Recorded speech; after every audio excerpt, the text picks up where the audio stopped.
3 năm rồi, cuối cùng cũng đủ 500 cân thú rừng làm sính lễ. Đình Đình, cuối cùng anh cũng được cưới em.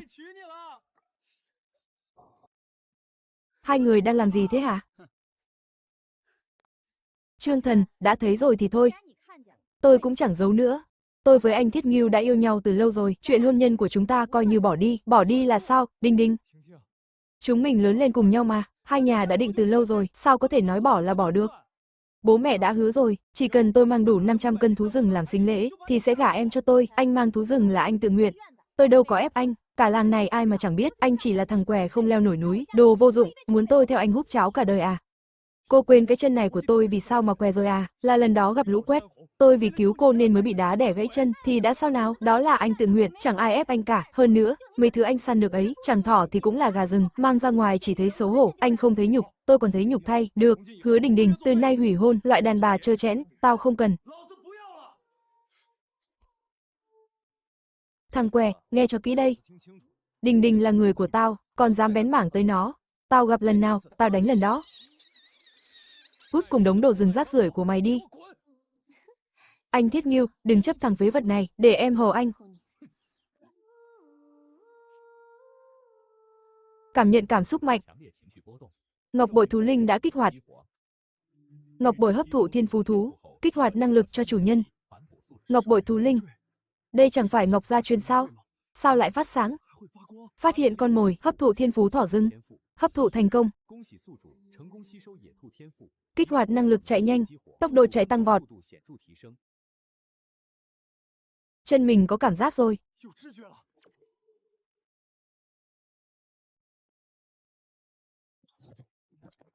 Chân mình đã hòa hợp thiên phú thỏ. Chân không chỉ khỏi, phản xạ còn nhanh hơn, gấp nhiều lần. Đình Đình, từ hôm nay, tôi không cầu xin ai, nợ nhà họ Trương. Tôi sẽ tự đòi lại.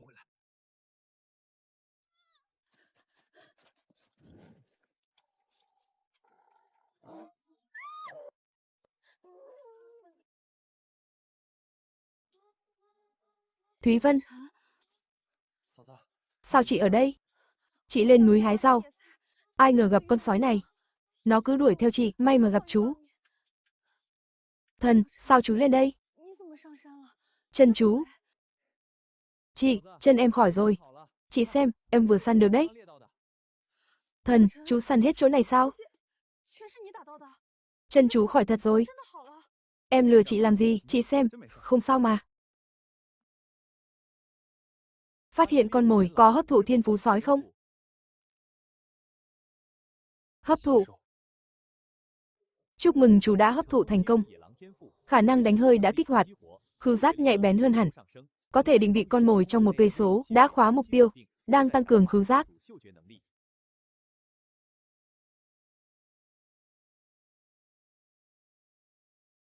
Được rồi chị, mình về thôi.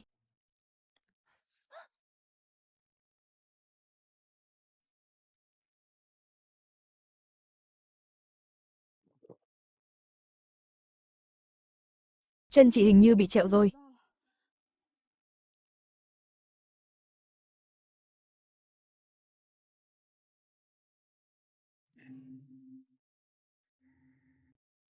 Đau quá, chắc không gãy xương. Chắc chỉ trẹo thôi. Đỡ rồi. Chị đỡ đau rồi. Mình về thôi. Chị dâu, trời còn sớm mà. Khó khăn lắm mới lên núi, để em săn thêm chút nữa, mai mang ra chợ bán lấy tiền mua gạo. Mua vải cho chị với Tiểu Tiểu. May bộ quần áo mới, Trương Thần, chân em mới khỏi. Thôi bỏ đi. Trên núi không an toàn đâu, với lại, săn thú đâu phải chuyện dễ. Chị dâu cứ yên tâm. Chị quên rồi sao, trước đây em là tay săn cừ khôi đấy. Chỉ cần ngửi thấy hơi chúng thôi, em sẽ lôi cổ chúng ra ngay. Trong rừng có con hoãng. Đằng kia có con hươu. Trương Thần, sao em biết? Chị dâu đứng đây nhé. Em đi một lát rồi về.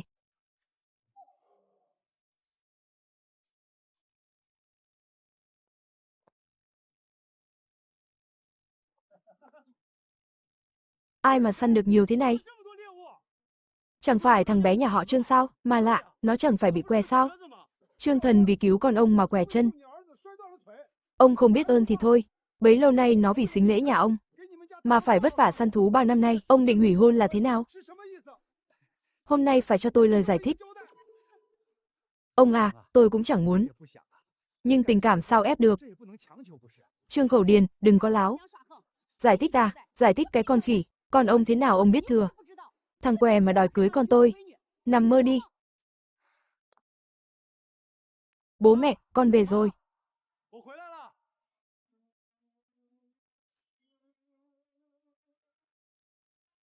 Mẹ ơi!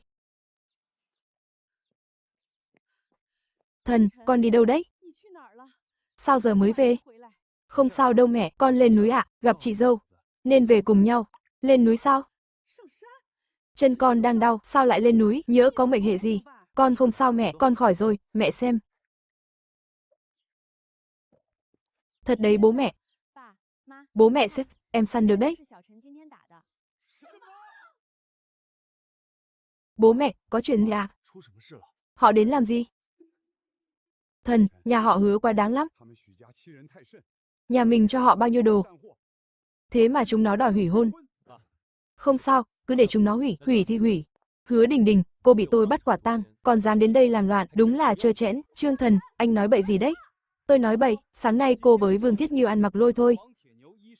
Ôm ấp nhau bị tôi bắt gặp. Còn bảo tôi nói bậy, tôi nói cho cô biết, loại đàn bà lăng loàn như cô. Cho không tôi cũng không thèm. Đã đến đây rồi, thì hôm nay nói cho rõ ràng. Chú Hứa, chính chú bảo.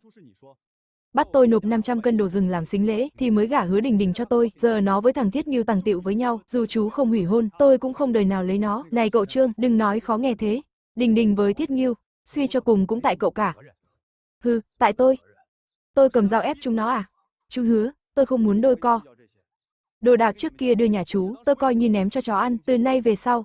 Nhà họ Trương tôi và nhà họ Hứa đường ai nấy đi, không qua lại nữa. Trương Thần này, nghe bác nói, bác cũng chỉ vì tốt cho cháu thôi. Mấy năm nay nếu không có bác thúc giục, không bỏ nghề săn bắn, chân cháu sao hồi phục nhanh thế được, lại còn săn được nhiều thú thế này. Bác Cửu, đồ nhà cháu bác đừng đụng vào. Được, hay cho thằng Trương Thần. Ông Hứa, Đình Đình, đi thôi, hôm nay chỉ là may mắn, nhặt được chút thú rừng thôi, mà đã tưởng mình là cái gì ghê gớm lắm à, cứ đợi đấy, không ngờ hàng xóm mấy chục năm như nhà họ Hứa, lại vô tình vô nghĩa đến thế, Trương Thần đã săn thú cho nhà họ suốt 3 năm, cuối cùng họ lại chẳng coi ra gì. Chân tôi đã khỏi rồi, từ nay lại lên núi săn thú được rồi. Sau này tôi săn được gì, không cho ai hết, đều là của nhà mình cả, tôi nhất định sẽ lo cho nhà mình sung túc, bữa nào cũng có thịt ăn. Chú giỏi quá, chú ơi, Tiểu Tiểu đói, Tiểu Tiểu muốn ăn thịt, mẹ hầm con gà này đi, tối nay nhà mình ăn tươi, thích quá, có thịt ăn rồi, đợi tí, mẹ đi hầm gà đây, vâng, cháu nhóm bếp cho bà. Cú mèo, tai mắt nó tinh thật. Nếu hấp thụ được thiên phú này, liệu tai mắt mình có tinh hơn không? Hấp thụ ngay. Chúc mừng, đã hấp thụ thành công. Đã kích hoạt khả năng tai thính mắt tinh, thính giác và thị giác đã tăng mạnh. Mắt có thể nhìn xuyên vật cản. Thính giác tăng cường, nghe rõ mọi tiếng động trong 10 cây số. Nếu nó không bắt quả tang Đình Đình với Thiết Nghiêu thì đống đồ đó giờ là của nhà mình rồi. Thằng Trương Thần nó giỏi, săn được bao nhiêu là đồ, nhà họ Trương sắp đổi đời rồi. Đổi đời à? Hừ. Cùng làng cùng xã cả, sao nó lại được phất lên? Yên tâm, thằng vô dụng đó sắp gặp họa rồi.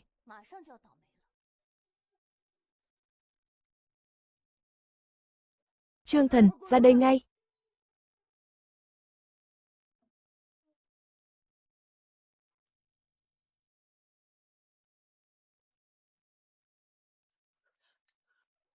Các người làm gì thế? Tránh ra, tránh ra. Ra đây mau. Bác Vương. Sáng sớm ra. Các bác kéo đến đông thế này là có chuyện gì? Thằng họ Trương kia, đừng có giả vờ. Dạo này trong thôn cứ mất thú săn. Có phải tại anh không? Vương Thiết Nghiêu, anh nói thế là ý gì? Tối qua anh vác về cả chục con thú. Một con hoãng, một con hươu, 2 con lửng, còn cả đống thỏ với gà rừng. Có đúng không? Đúng, đồ ở nhà tôi đấy. Đang định mang ra trấn bán đây. Hừ. Thừa nhận là tốt. Mau giao đồ ra đây. Vương Thiết Nghiêu. Anh định làm gì? Còn dám giả vờ à? Thằng què như anh mà săn được ngần ấy sao? Ai mà tin được? Sao bẫy nhà ai cũng trống trơn? Hóa ra là bị anh cuỗm mất, anh có biết thế là ăn trộm không? Vương Tiết Ngưu, đừng có nói bậy, đống này là Trương Thần tự tay săn được, hôm qua tôi cũng ở đó, tôi tận mắt thấy, chẳng phải đi nhặt nhạnh gì cả, việc nhà người ta, chị xen vào làm gì? Chị là chị dâu hắn thôi, cô đừng có bênh nó nữa. Giờ thằng Trương Thần ăn trộm thú săn của cả làng. Hôm nay không cho mọi người một lời giải thích, chúng tôi không để yên đâu, nói đi, là anh săn được hay là đi ăn trộm? Làm người phải ngay thẳng, không phải của mình thì không được lấy. Bố mẹ ơi, số thú này đều là con tự tay săn được. Con tuyệt đối không lấy trộm của ai cả, em bảo là anh săn thì là con săn. Trương Thần, cả cái làng này, ai mà chẳng biết anh là kẻ vô dụng không biết săn bắn, anh mà cũng săn được nhiều thế này sao, không phải trộm thì là gì? Trương Thần này, người trẻ tuổi, đừng đi sai đường, sai thì phải biết nhận lỗi. Nếu cháu nhận lỗi ngay bây giờ, giao đồ ra đây, bác coi như chưa có chuyện gì xảy ra, chỉ cần cháu giữ mình, vẫn là đứa trẻ ngoan của Thạch Đầu thôn. Thần ơi, thôi bỏ đi, nhà họ Vương mình không đắc tội nổi đâu, mấy con thú đổi lấy bình yên cho nhà mình. Thần à, thôi đi, đừng tranh cãi làm gì, bố mẹ sai rồi, chuyện hôm nay không phải là vì sĩ diện đâu, tôi không trộm, không cướp, đồ này tôi tự săn được, nếu hôm nay tôi nhận tội, thì sau này nhà họ Trương không ngẩng đầu lên được. Cãi nhau mãi cũng chẳng xong. Bác là trưởng thôn, bác phân xử xem sao. Thần à, cháu thấy đấy, nguồn gốc đồ này, cháu không giải thích được, thua thì chịu thôi, trừ khi cháu chứng minh được. Cháu phải chứng minh thế nào? Đấu với tôi, thắng tôi đi, tôi mới tin anh tự săn được, không thì anh là kẻ trộm. Vương Thiết Ngưu, được, ông muốn đấu thế nào? Đơn giản, 3 ngày, hai ta lên núi, ai săn được đồ giá trị hơn, người đó thắng, nếu anh thua, thì rõ là anh đi trộm. Anh phải xin lỗi bà con, đền bù thiệt hại. Rồi cả nhà cút khỏi Thạch Đầu thôn. Vương Thiết Ngưu, ông quá đáng lắm, quá đáng, không đấu cũng được. Giờ nó xin lỗi bà con đi, thừa nhận đã trộm thú săn và thề không lên núi nữa. Tôi sẽ tha cho nó, được, tôi nhận lời thách đấu. Nhưng nếu tôi thắng, Vương Thiết Ngưu, ông phải công khai, xin lỗi tôi, trả lại trong sạch cho tôi mà thua sao? Trương Thần, cậu tự cao quá rồi đấy. Có bác nào làm chứng cho tôi không?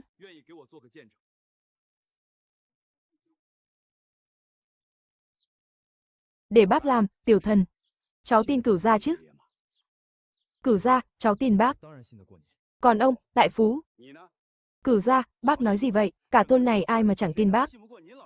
Được, vậy thì tôi sẽ làm người làm chứng. Nếu Trương Thần thua, nhà họ Trương phải rời khỏi thôn, nếu nó thắng, Thiết Ngưu phải xin lỗi nó, trả lại trong sạch cho người ta. Sáng mai, hai người lên núi, 3 ngày sau tại trụ sở thôn, trước mặt mọi người, kiểm kê thú săn. Trương Thần, là cậu tự chuốc lấy. Cậu tưởng thắng được tôi sao? Để tôi cho anh biết thế nào là núi cao còn có núi cao hơn, trời cao còn có trời cao hơn, hừ.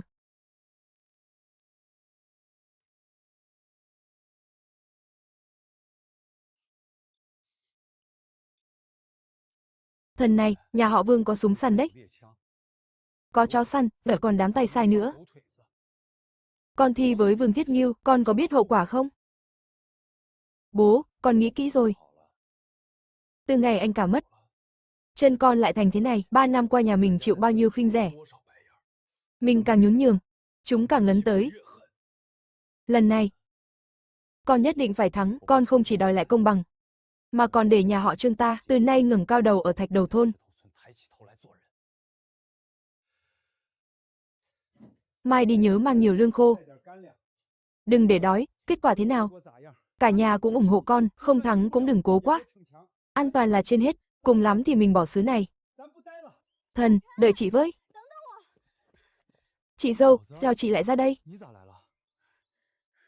Chân chú mới đỡ, một mình lên núi chị không yên tâm, chị đi cùng chú.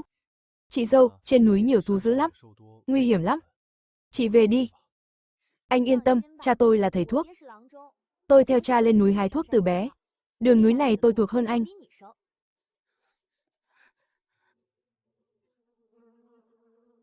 Chị dâu, cẩn thận, thấy con mồi rồi. Có hấp thụ thiên phú ong mật không? Ong mật cũng có thể hấp thụ khả năng hành động bầy đàn. Thiên phú này hợp để hấp thụ phá huyết. Chúc mừng chủ nhân đã hấp thụ thành công thiên phú ong mật. Khả năng chỉ huy bầy ong đã kích hoạt. Chủ nhân có thể dùng ý niệm điều khiển bầy ong. Xếp hàng 1.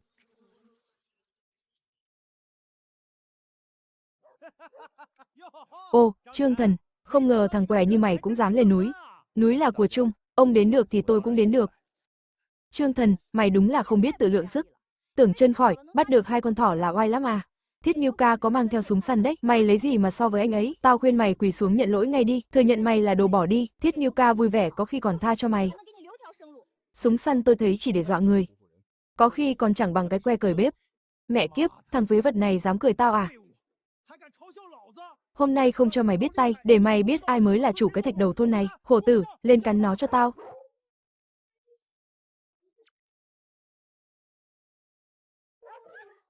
Khốn kiếp.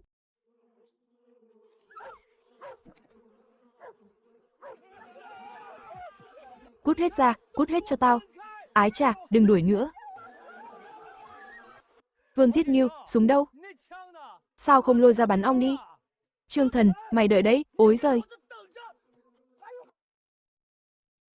Không sao rồi chị dâu, Tiểu Thần, vứt đi mau. Cẩn thận bị đốt. Không sao, chúng quen tôi rồi. Tiểu Thần, mới một ngày mà anh bắt được nhiều thế này. Lại còn toàn bắt sống.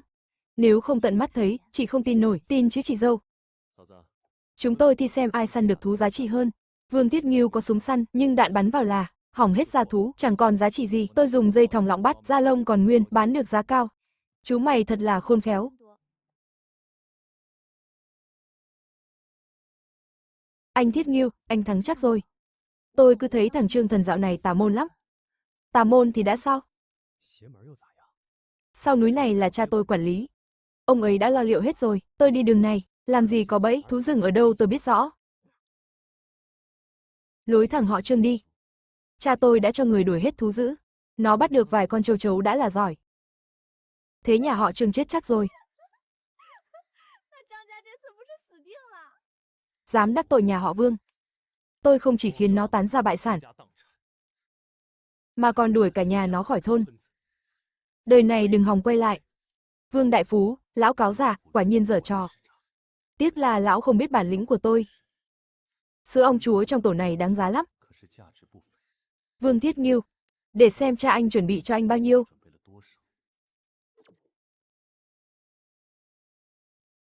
Đúng là con rể tốt của ta. Thật có bản lĩnh. Thú săn chất cao như núi thế này. Đúng thế, tôi đã bảo mà. Nói về săn bắn, thằng phế vật Trương Thần sao bằng Thiết Ngưu được. Cử ra, Trương Thần chắc biết thua nên không dám tới. Theo tôi không cần đợi nữa.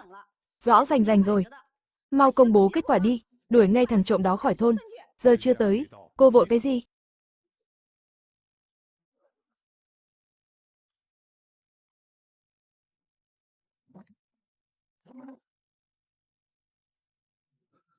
Sao anh săn được nhiều thế này?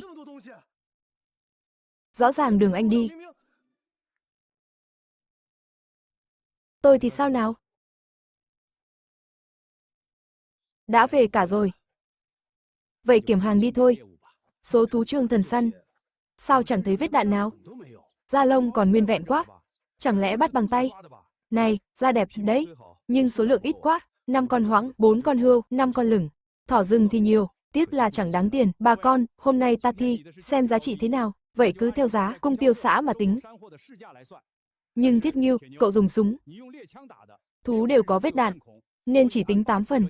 Cậu có chịu không? Tôi chịu. Giảm giá tôi vẫn thắng. Được, Vương Thiết Ngưu 8 hoãng. 6 hươu, 10 lửng, 5 thỏ rừng, tính 8 phần giá thị trường, tổng cộng là 256 đồng. Trương Thần, 5 con hoãng, 4 con hươu, 5 con lửng, 15 con thỏ, không dùng súng, da lông còn nguyên, tính theo giá gốc là 233 đồng. Tôi thắng rồi. Tôi thắng rồi. Trương Thần, 3 ngày mà chỉ được thế này thôi à? Đúng là đồ bỏ đi. Bà con đều đang nhìn đấy. Xem ra đồ đạc trong thôn mất trước đây. Đúng là thằng này lấy trộm rồi. Đuổi nó ra khỏi thôn ngay, thắng thua đã rõ.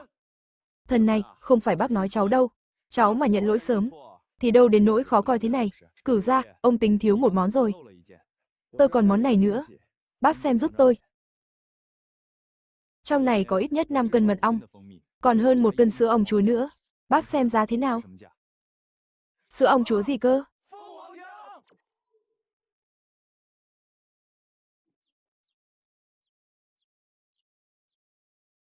Đây là mật hoa hòe rừng nguyên chất. Trừ phần sáp ra, chắc phải được 7-8 cân đấy.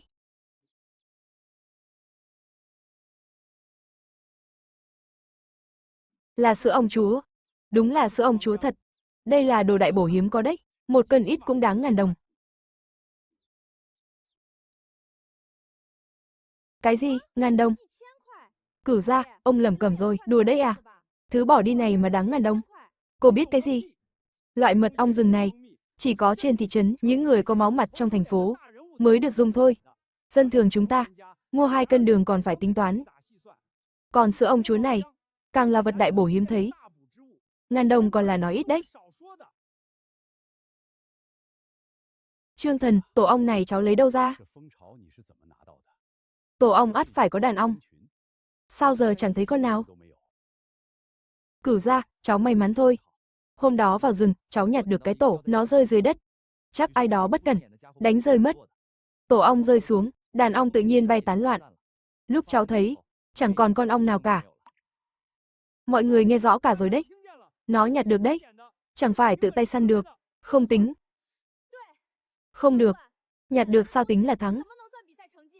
Nhặt nhạnh. Cứ cho là để trước mặt ông. Ông dám nhặt không? Nọc ong rừng còn sót lại đó. Không biết cách xử lý ong bảo vệ tổ. Nguy hiểm lắm. Trương Thần, cháu gan dạ lắm. Cái này tính là cháu săn được. Ta tuyên bố Trương Thần thắng.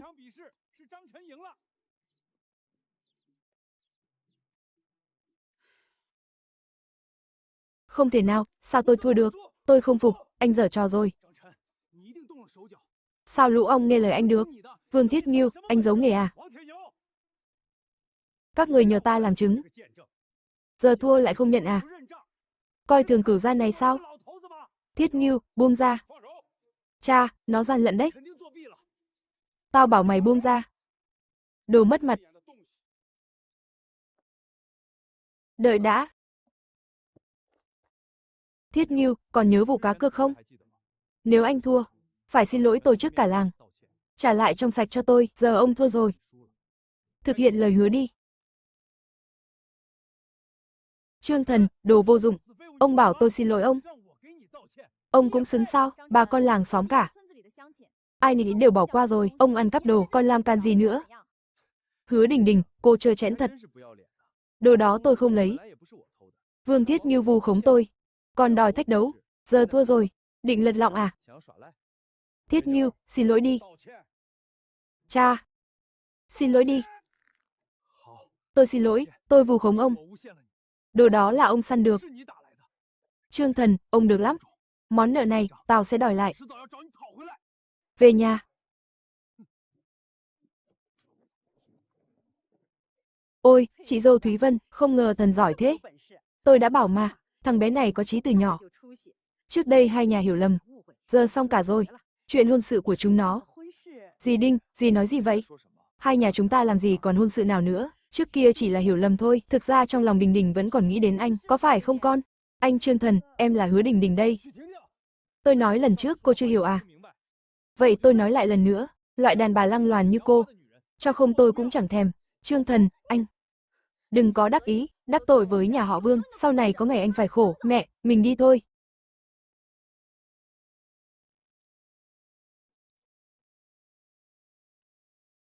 Chú Thần này, Cửu gia.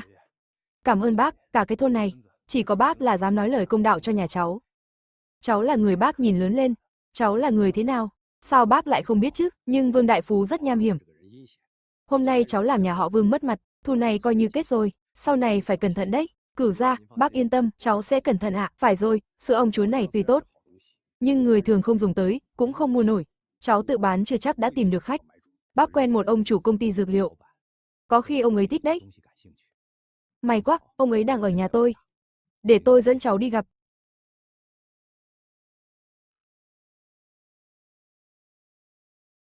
Chú Lê, đây là cháu Trương Thần tôi kể đấy. Nó mới mang từ rừng về ít đồ, chú xem giúp nó. Thế vụ đấu với nhà họ Vương, kết quả sao rồi? Cháu thắng rồi ạ. Nghe bảo nhà đó có súng với chó săn, sao cháu thắng được? Nhờ cái này, nặng lắm. Phải được 8 cân mật. Mật ong tuy quý thật, nhưng cũng chẳng đắt đến thế. Cháu thắng nhờ mỗi cái này à? Bác xem kỹ lại đi, dưới này còn đồ nữa. Cửu gia, cho cháu mượn con dao. Trời ơi, sữa ong chúa. To thế này cơ à, phải hơn 1 cân đấy. Này cậu bạn, công ty tôi thu mua 2 đồng 1 gram. Khối này tôi trả 1.200, tiền mặt luôn, được không? Cậu bạn này, gan dạ thật đấy, nhưng tôi hỏi chút. Tổ ong to thế này, sao cậu lấy được, dù có rơi ngoài đường, cũng khó mà không còn con ong nào. Sao cậu dám mang về? Chắc là may mắn thôi, trong đó không có con ong nào, may mắn cũng là thực lực. Cậu vừa có vận, vừa có gan, tiền này cậu xứng đáng nhận. Này chú em, sau này có đồ tốt, nhớ tìm tôi đầu tiên nhé. Giá cả đảm bảo không để cậu thiệt. Bố mẹ, chị dâu ra đây mau.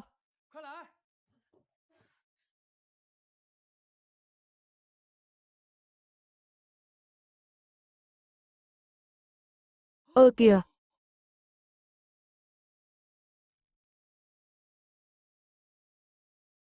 Thần, đây là, mẹ ơi. Con bán thú săn mấy hôm nay, mua được ít đồ này, còn có mấy thước vải, may áo mới cho bố mẹ, chị dâu và tiểu tiểu. Bố mẹ yên tâm, tiền này con làm ăn đàng hoàng. Bán da và thịt cộng thêm khối sữa ong chúa kia, tổng cộng được hơn 1.400 đồng, mua đồ hết hơn 80 đồng, còn lại hơn 1.000 đồng đây. Trời ơi, 1.000 này, cày cấy cả đời, nhà mình cả đời chưa thấy số tiền này.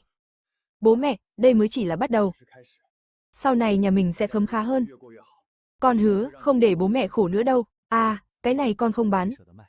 Tiểu tiểu thích ngọt, để dành cho cháu nó. Bố ơi, sao bố bắt con xin lỗi thằng phế vật đó? Nó làm con mất mặt quá, chẳng khác nào vả vào mặt bố. Con đã xin lỗi rồi, sau này nhà mình còn mặt mũi nào nhìn ai? Tại mày vô dụng.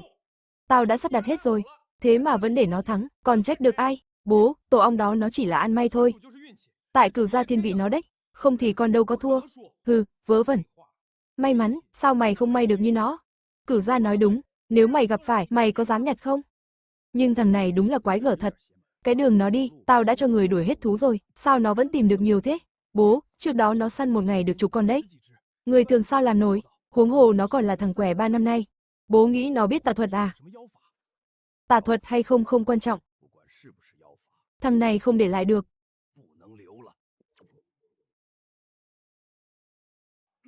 Bà con, hôm nay tôi gọi mọi người đến có việc này. Sau núi mình rắn rết nhiều quá. Hàng năm tầm này, đội sản xuất đều tổ chức bắt rắn bảo vệ mùa màng. Năm nay cũng vậy.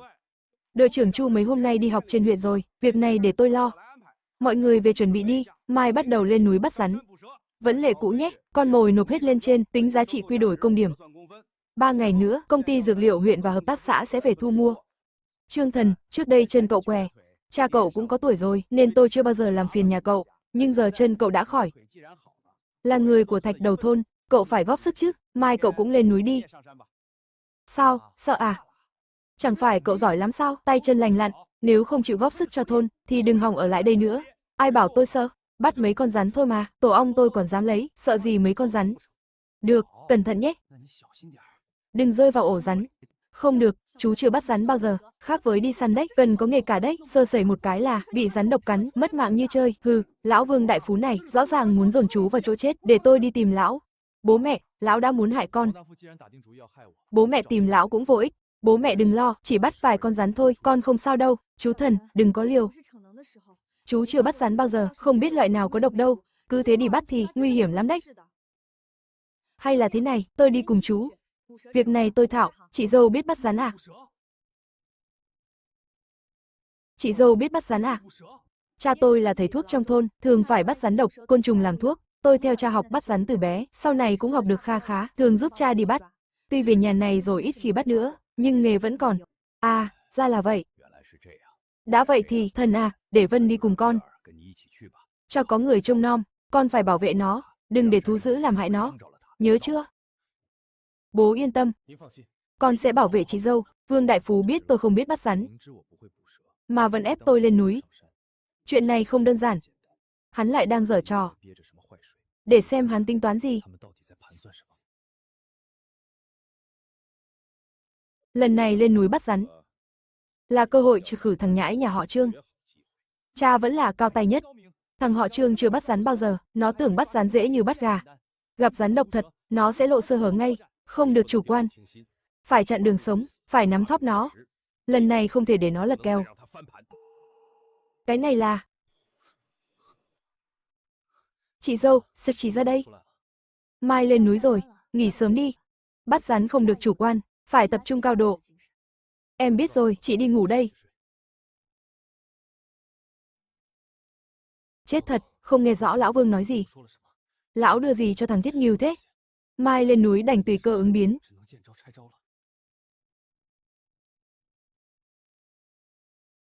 Thưa bà con làng xóm, vất vả cho mọi người rồi. Lên núi nhớ cẩn thận. Gặp rắn độc thì đừng cố quá. Phải giữ an toàn là trên hết.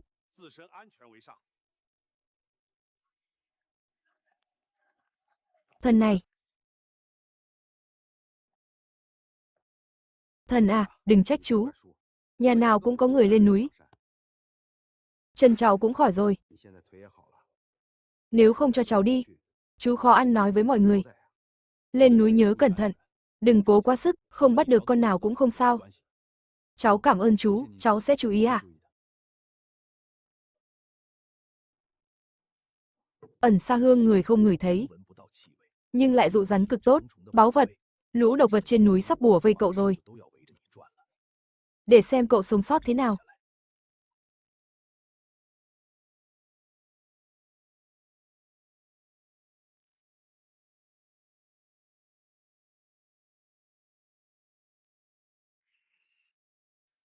Chị dâu, chị có nghe thấy gì không?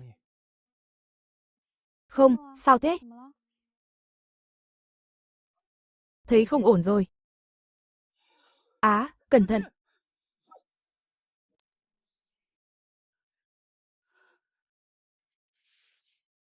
Sao lại nhiều rắn thế này?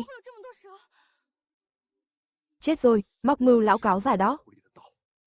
Vừa nãy ở đầu thôn, lão vỗ vai tôi.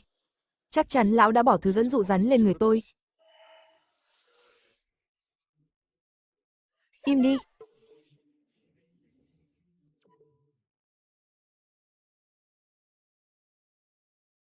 Chị dâu, làm sao đây? Nhiều rắn thế này không bình thường đâu. Tôi vừa rắc thuốc đuổi rắn cha tôi chế. Nhưng nhiều quá. E là không cầm cự được lâu.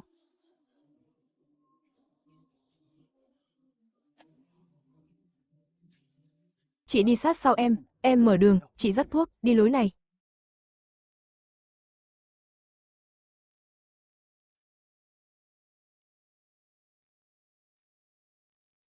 Em ơi, đây là rắn cạp nong, cực độc. Không ngờ sau núi lại có loài này. Rắn này độc lắm, bị cắn một cái là nguy to. Không biết thuốc của cha có tác dụng không? Trương Thần, cậu lùi lại. Không được, Vương Đại Phú nhắm vào tôi. Không thể để chị dâu bị liên lụy, rắn cạp nong cực độc đấy. Nếu hấp thụ được thiên phú này, liệu mình có hết sợ lũ rắn độc này không? Mặc kệ, đánh cược một phen. Ngọc bội, hấp thụ đi.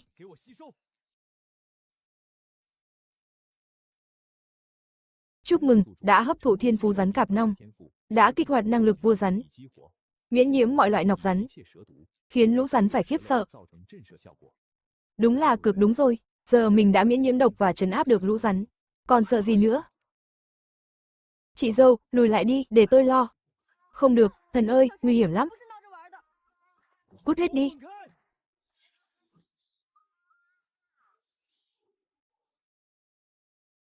Chị dâu, xong rồi.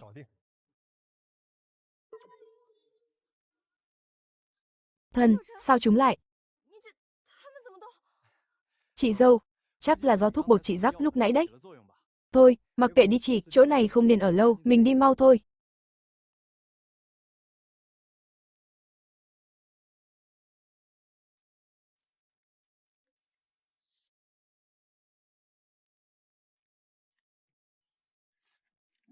Anh Thiết Ngưu, thằng Trương Thần kia, liệu nó có lại cướp mất mặt mũi của mình không? Hừ, yên tâm đi, nghe nói thằng danh đó chưa từng bắt rắn, nó lấy gì mà so với anh Thiết Ngưu? Hừ, so sao? So cái gì mà so? Lần này tôi cho nó không xuống được núi. Từ từ thôi, xếp hàng lần lượt vào.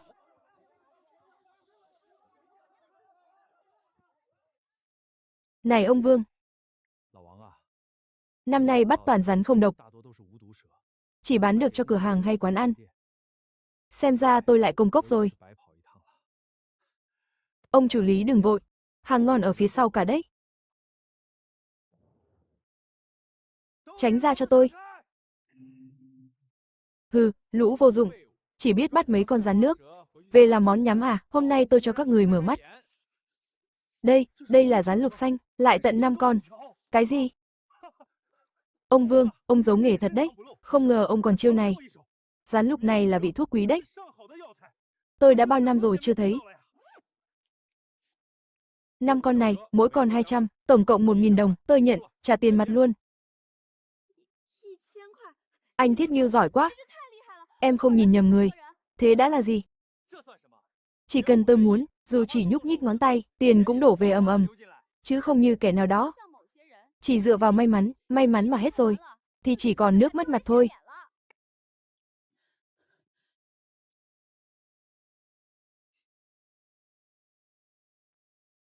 Trương Khẩu Điền, còn ông sao chưa về? Tôi nghe nói nó chưa bắt rắn bao giờ. Hay là rơi vào hang rắn rồi? Chắc chết trên núi rồi chứ gì. Ông nói bậy. Thần nó nhất định sẽ về. Ông nhà à?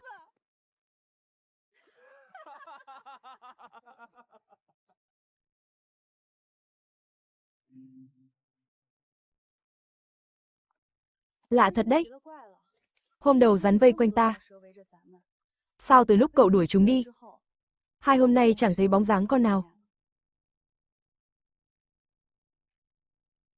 Chắc do uy lực của rắn bạc khiến lũ rắn không dám lại gần. Thôi bỏ đi. Có cái uy này rồi, khó gặp rắn thường lắm. Tìm nữa cũng chẳng được gì. Chắc lũ rắn sợ tôi rồi. Không dám lại gần nữa. Thần, cậu toàn nói khoác. Chỉ có người sợ rắn thôi, chứ làm gì có chuyện rắn sợ người. Mà hôm đó cậu dậm chân thế nào? Mà chúng chạy hết vậy? Hình như chúng sợ cậu thật. Chị dâu, chị nói gì thế? Tôi nói chơi thôi. Tôi mà có tài đó, thì thành tiên rồi. Không bắt được thì thôi, về thôi chị. Kẻo bố mẹ với Tiểu Tiểu đợi lâu.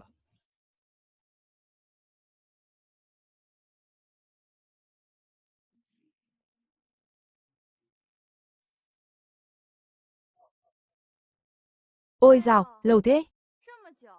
Thằng vô dụng Trương Thần sao chưa về? Chẳng lẽ lời Thiết Nghiêu nói đúng? Bị rắn độc cắn chết rồi. Hừ, khó nói lắm. Bắt rắn là nghề đấy. Đâu phải cứ khỏe là xong. Sơ sẩy bị rắn cắn cho một cái. Giờ chắc xác nằm ngoài đồng rồi. Các người có còn là người không? Trương Thần có thù oán gì với các người? Mà sao chủ ẻo nó thế? Hừ. Thù oán gì à? Nó ăn trộm thú săn của thôn, làm tôi mất mặt trước bàn dân thiên hạ, thế đã đủ thù oán chưa? Ông nói dối, anh tôi không trộm. Lần trước anh ấy thắng ông, cả thôn đều biết. Thằng họ Trương kia, nghe đây, con trai ông trộm thú săn của bà con. Đồ bất nghĩa, con chối à? Lần này nó mà chết trên núi, thì nhà ông phải nôn hết của cải bất chính ra, cả nhà cửa ruộng vườn nữa. Đền cho bà con.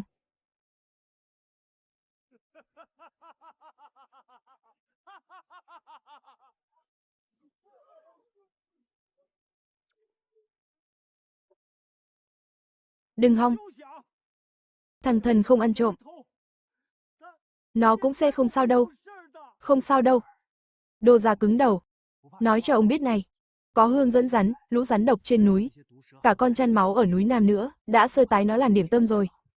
Giờ chắc chẳng còn mẩu xương nào. Xem nó sống thế nào. Đồ già, rượu mời không uống lại muốn uống rượu phạt. Tôi nói cho ông hay, ở thạch đầu thôn này, lời tôi là luật. Tôi bảo nó trộm là nó trộm. Nhà họ Trương đắc tội nhà họ Vương rồi. Phen này xong đời thật rồi. Xuyệt, nói nhỏ thôi. Để thằng Thiết Nghiêu nghe thấy, thì ông cũng vạ lây đấy Khẩu Điền ạ. Chuyện đã thế này rồi. Tôi thấy ông cứ nhận lỗi đi. Số tiền không phải của mình, thì đem ra đền cho mọi người đi. Chuyện này bỏ qua đi. Tôi cũng không truy cứu nữa. Đúng, mau đền tiền đi. Thằng Trương Thần là quân trộm cắp. Trộm thú săn của bà con mà không nhận. Phải nương tiền ra đây. Nghe rõ chưa? Còn lải nhải nữa. Tao đánh chết mày, Vương Thiết Nghiêu. Vương Thiết Nghiêu, mày chán sống à? Á, tay tôi, đau quá, đau quá. Trương Thần, cậu làm gì đấy? Dám hành hung ở trụ sở thôn à? Mau buông tay ra. Bác ơi, lúc nó đánh bố cháu, sao không thấy bác ra ngăn cản? Giờ thấy con trai bác bị đánh lại ngồi không yên à? Cháu còn sống trở về. Chắc bác bất ngờ lắm nhỉ? Hương dẫn rắn bác bôi lên người cháu hôm đó. Chẳng phải bác muốn cháu chết trên núi sao?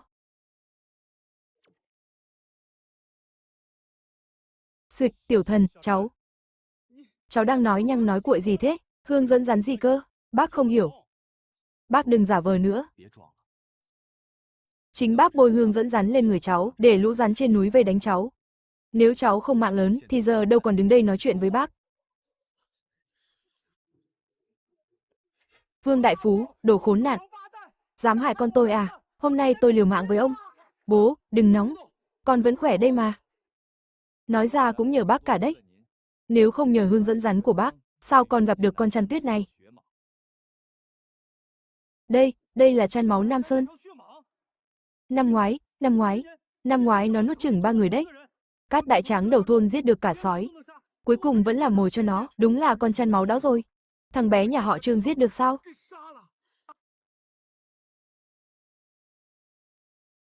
Đúng, là chăn máu. Chính là nó.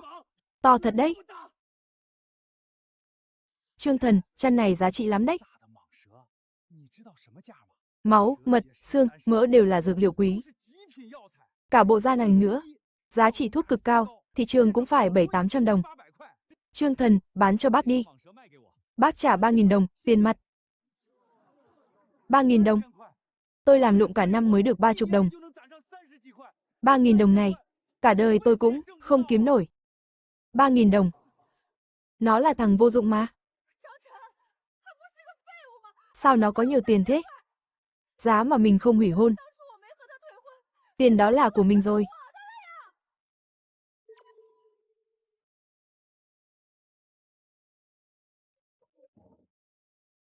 Cha, thằng đó lạ lắm. Hương dẫn dụ vô dụng. Rắn trên núi không làm gì được nó. Chẳng lẽ nó giết con chăn máu rồi? Cha, cứ để nó làm càn thế sao? Dân làng còn nhớ ai, nhà họ Vương ta nữa. Không giết được nó, thì nhắm vào người thân nó. Nhà họ Trương dám coi thường nhà ta. Tôi sẽ cho cả nhà nó khốn đốn.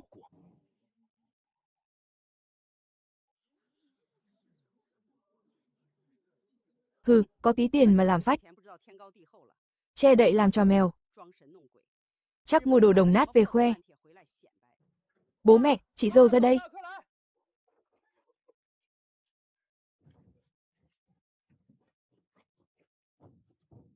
Chú lại mua đồ tốt về rồi. Bố mẹ, con cho xem cái này. Ôi, tivi đấy à? Nghe bảo người thành phố mới có, bật lên còn có người bên trong. Xem kìa, tủ lạnh đấy. Nghe bảo để đồ ăn vào, nửa tháng cũng không hỏng. Sao có thể chứ? Nó mua được cả tivi, tủ lạnh. Cái này năm ngoái tôi thấy ở thị trấn rồi. Một cái này phải mất 100-200 đấy. Thần ơi, tốn bao nhiêu tiền thế con? Bố mẹ, nhà mình giờ có tiền rồi. Mua được hết ạ. Đợi ít hôm nữa, con cho người sửa lại cái sân nhà mình. Tiểu Tiểu chẳng phải thích ăn đồ ngọt sao? Nghe nói người thành phố mùa hè, hay ăn món gọi là kem. Có cái tủ lạnh này, mai kia nhà mình cũng được ăn. Thích quá, chú giỏi quá. Chị dâu đi giặt đồ ở bờ sông rồi. Chị dâu lo toan việc nhà vất vả quá, vài hôm nữa còn mua máy giặt về. Chị dâu đỡ phải đi xa. Chết rồi, chị dâu ngất ở bờ sông rồi.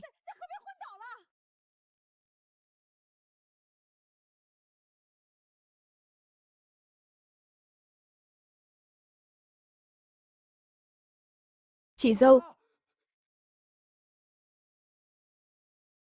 Mẹ ơi.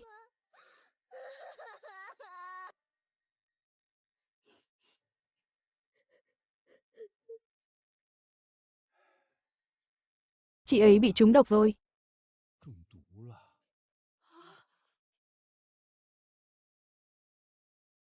Trúng độc rồi. Chú ơi, chị dâu đang yên đang lành. Sao lại trúng độc?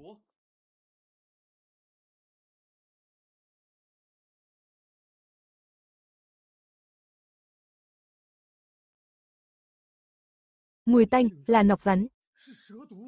Cửu gia, ông cứu mẹ con với. Lão Lâm, sao thế? Bác cũng không cứu được sao? Ôi, nọc con rắn này độc quá.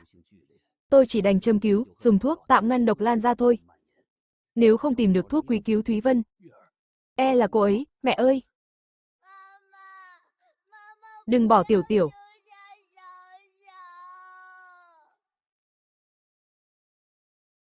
Bác cần thuốc gì? Để cháu đi tìm. Không được. Cháu không đi được đâu, bác ơi, gấp lắm rồi.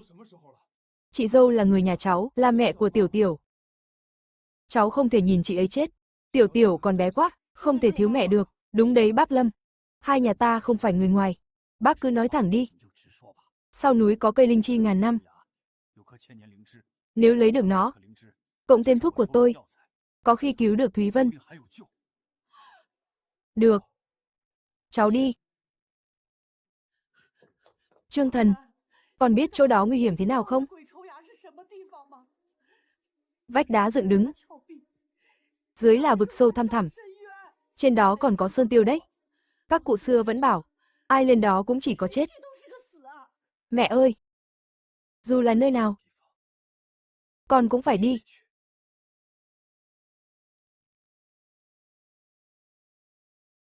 Bà buông tay ra. Nó cũng là người nhà họ Trương ta. Ta không thể mặc kệ chị ấy. Bố mẹ yên tâm. Chỉ là quỷ hồn nhai thôi mà, con hứa sẽ về bình an. Chú ơi, mẹ cháu. Mẹ sẽ khỏi đúng không chú? Tiểu Tiểu ngoan. Chú hứa với cháu, mẹ cháu sẽ không sao đâu. Ở nhà phải nghe lời ông bà, nhớ chưa? Thảo nào các cụ bảo nơi này ai đến cũng chết. Cao và dốc thế này, leo lên khó như lên trời. Sải chân một cái là tan xương nát thịt. Chị dâu đã vất vả vì cái nhà này bao năm. Giờ chị ấy đang nguy kịch. Nếu mày sợ, thì không phải đàn ông. Cái gì thế?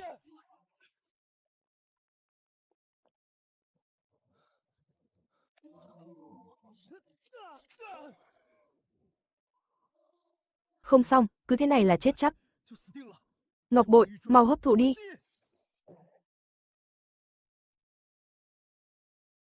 Chúc mừng chủ nhân đã hấp thụ thiên phú vượn núi, kỹ năng leo trèo đã kích hoạt. Chủ nhân có khả năng leo trèo siêu phàm, thân pháp linh hoạt như vượn.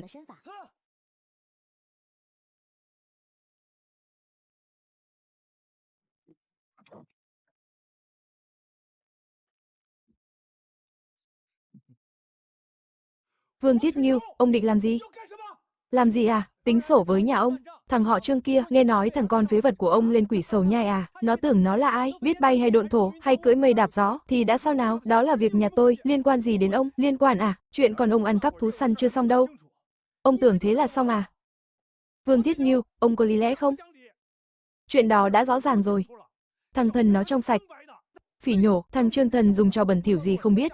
Thắng thì chứng minh được gì? Ông ngậm máu phun người, bớt nói nhảm đi. Trương Khẩu Điền, con ông dùng trò bẩn. Kiếm bao nhiêu tiền bất chính. Hôm nay ông không nương tiền ra. Tao dỡ sạch cái ổ chó nhà ông. Vương Thiết Nghiêu, đó là con tôi, nó làm ăn chân chính. Tại sao phải đưa ông? Đến giờ này, còn mong nó về bảo vệ ông. Tôi nói cho ông hay, lên quỷ sầu nhai, nó chết chắc rồi. Dù không ngã chết, lũ sơn tiêu trên đó sẽ xé xác nó ở lại đó.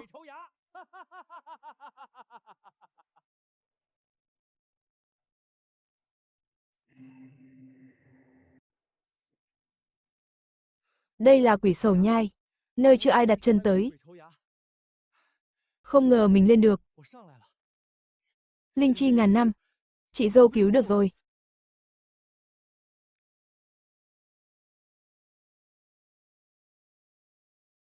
Chị dâu đợi em. Sơn tiêu, có thật sao?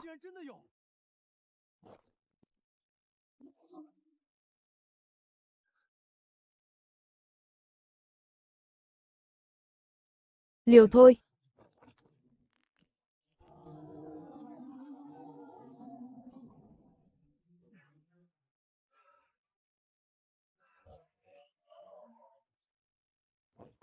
Gay rồi, da nó dày quá. Tốc độ lại nhanh, khó nhằn thật. Cứ thế này, tôi chết ở đây mất.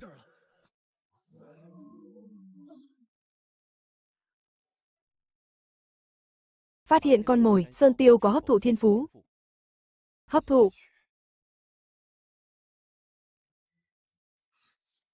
Chúc mừng, đã hấp thụ thiên phú Sơn Tiêu. Sức mạnh vô song đã kích hoạt. Sức mạnh tăng vọt. Đang cường hóa cơ bắp.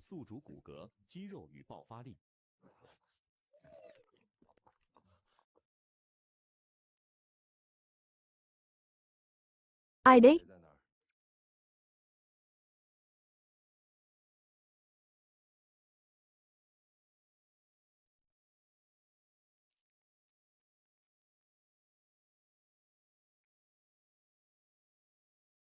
Cháu là con út nhà ông Trương Thủ Điên. Cháu là Trương Thần, cảm ơn chú đội trưởng cứu cháu. Không thì cháu chết rồi. Cái gì thế này? Sao, sao sáng thế? Không phải sao? Là Sơn Tiêu. Con trên quỷ sầu nhai à? Nó đuổi theo cháu. Cháu lên đó à? Cháu cảm ơn chú. Chị dâu cháu đang nguy kịch, cháu đi trước đây. Thằng bé này giấu bí mật gì nhỉ?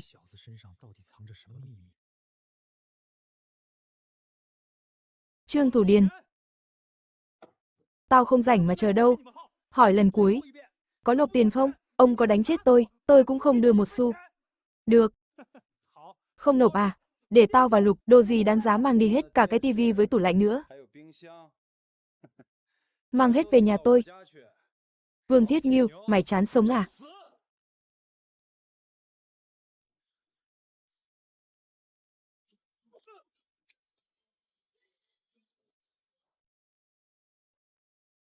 Đừng đánh nữa. Trương Thần, mày, là người hay là ma? Vương Thiết Nghiêu, mày dám đụng vào bố mẹ tao?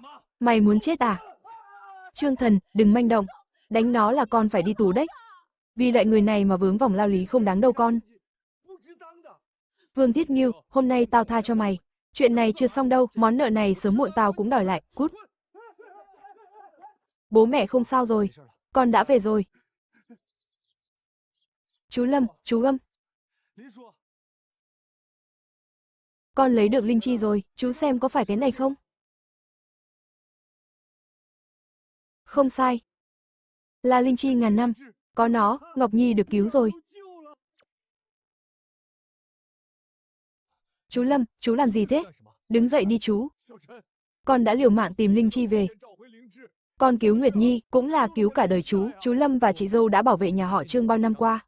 Giờ đến lượt tôi bảo vệ cô ấy, mau sắc thuốc cứu người đi. Phải rồi, tôi đi sắc thuốc ngay.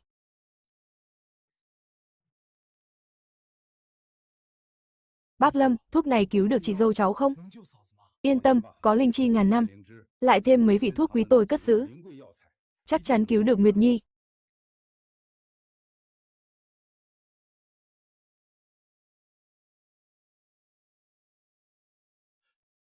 Mạch đã có dấu hiệu hồi phục. Nguyệt Nhi giữ được mạng rồi.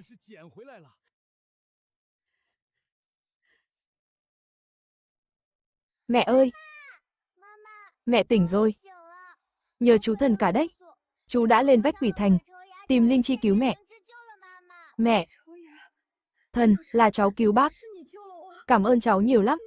Chị dâu, người nhà cả mà. Khách sáo làm gì ạ? Chỉ cứ nghỉ ngơi đi. Cha ơi! Trời đất ơi! Thiết Nghiêu, con, sao ra nông nỗi này, đứa nào làm? Ở cái thạch đầu thôn này, ai dám đụng đến con trai ta? Trương Thần, là nó. Cái gì? Trương Thần về rồi, yêu quái quỷ sầu nhai, chưa giết được nó. Nó về rồi. Trương Thần nào? Mày nhìn nhầm không? Cha, nó hóa cho con cũng nhận ra. Sao nhầm được ạ? Vết thương này do nó đánh. Cha, quỷ sầu nhai ai tới chẳng chết. Sao nó còn sống được? Nó đấm con bay người.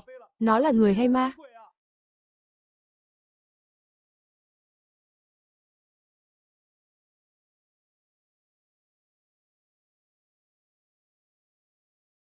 Chưa chết, còn về từ quỷ sầu nhai.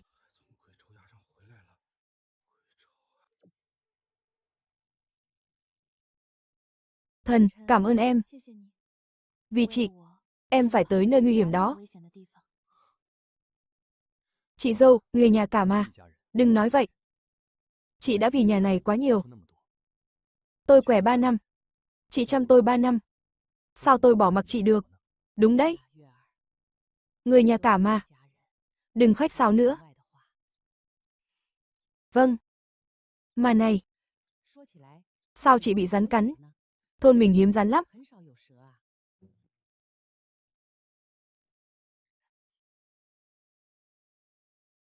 Tôi ăn xong rồi. Y quán còn việc, tôi về đây.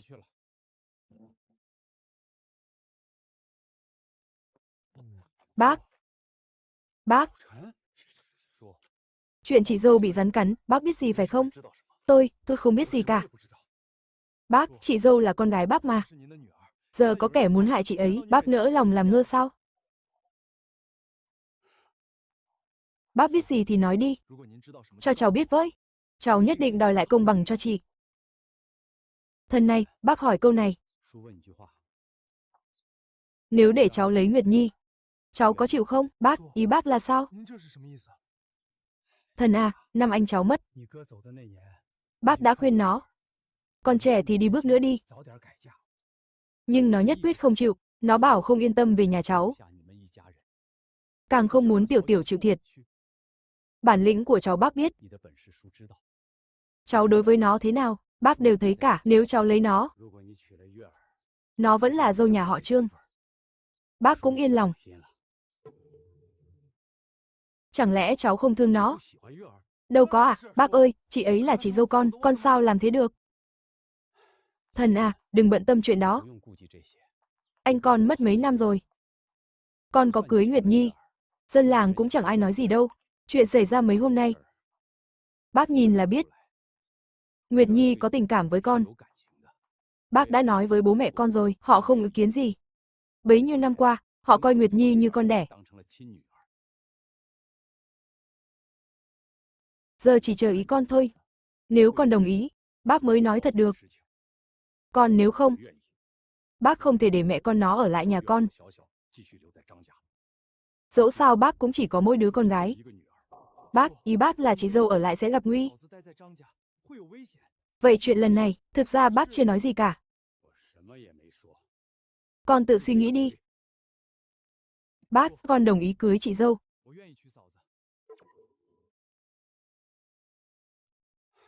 Thần à, bác không nhìn lầm người.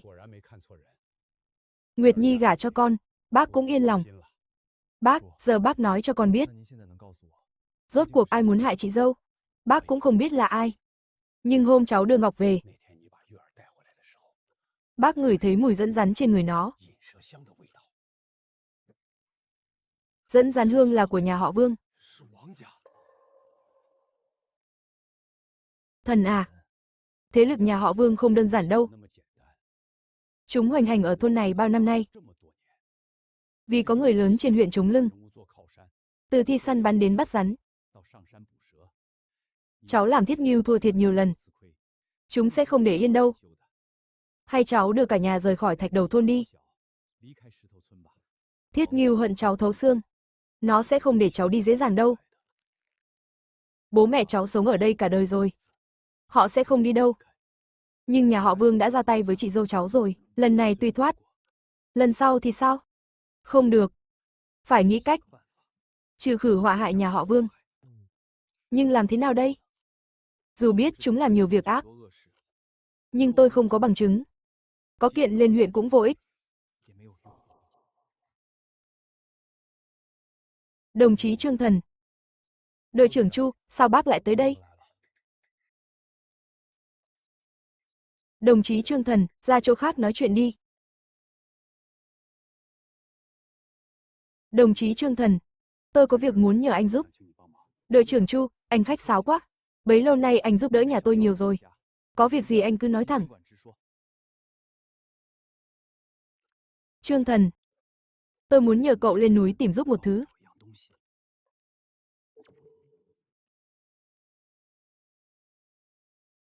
Đội trưởng Chu, anh định tìm thứ gì? Tử ngọc huyết sâm. Tử ngọc huyết sâm. Tôi nghe bác Lâm nói rồi, đó là dược liệu quý. Cải tử hoàn sinh được đấy. Sau núi mình có sao? Có, ở thung lũng Tuyết Lang. Thung lũng Tuyết Lang, đội trưởng Chu. Anh đùa tôi đấy à? Anh biết chỗ đó không?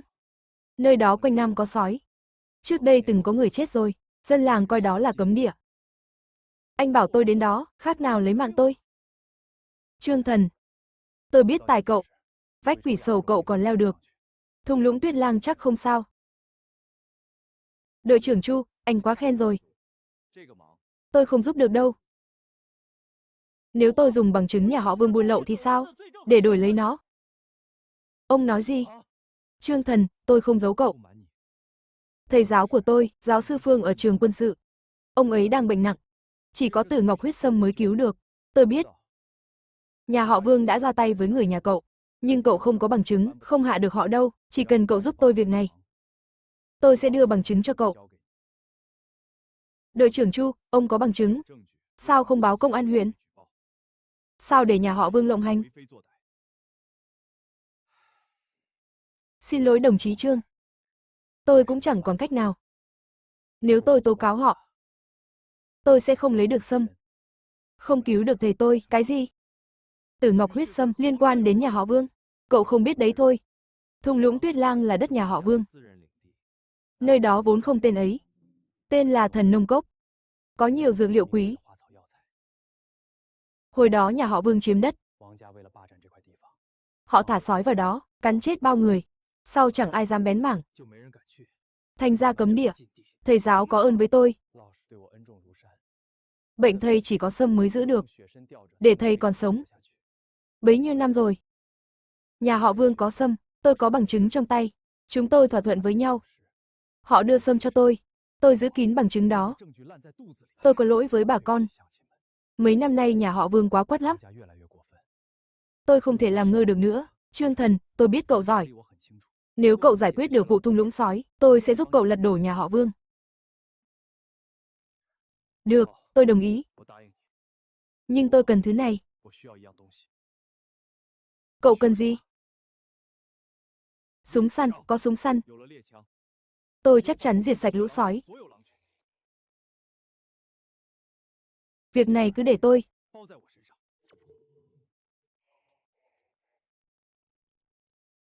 Đội trưởng Chu, mang đồ đến chưa? Súng mới của đội sản xuất đấy. Tầm 20-30 bước là nổ tung. Khỏe hơn súng thường nhiều. Diệt vài con sói là dư sức. Yên tâm, giấy tờ đủ cả. Tôi đích thân đi làm đấy, đội chấp pháp huyện đã đăng ký cho cậu rồi.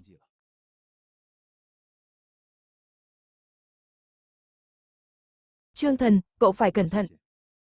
Sói sống theo đàn, lúc nào cũng đi cả bầy. Dù có súng săn, cũng chớ chủ quan. Tôi sẽ cẩn thận. Tối nay 6 giờ gặp lại, nhớ mang chứng cứ nhà họ Vương.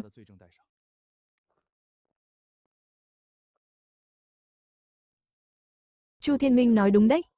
Sói vốn đi theo đàn. Dù có súng, cũng khó đối phó. Nhưng mà, tôi nhớ hai bên Tuyết Lang Cốc là vách đá dựng đứng. Sói có giỏi đến mấy, cũng đâu biết leo núi. Chúng không biết, nhưng tôi thì có.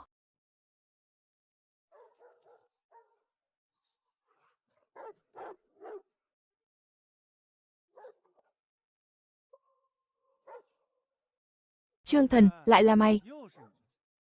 Mày tưởng sau núi là vườn nhà mày à? Không biết đây là đường săn nhà họ Vương sao? Ai cho phép mày bén mảng tới đây? Đường săn nhà họ Vương. Trên con đường này, hòn đá hay cái cây nào ghi tên mày đấy? Mày bảo của mày là của mày à? Trương Thần, mày chán sống rồi. Anh Thiết Ngưu, súng săn, nó có súng săn.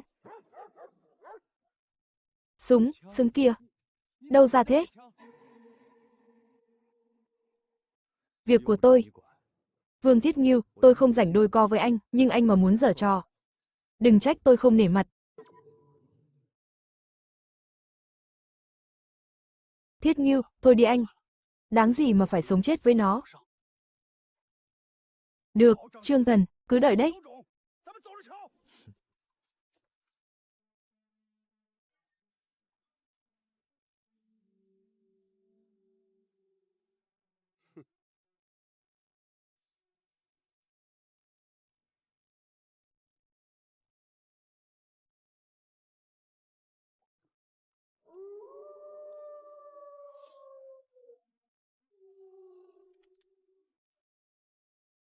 Thằng này chán sống rồi.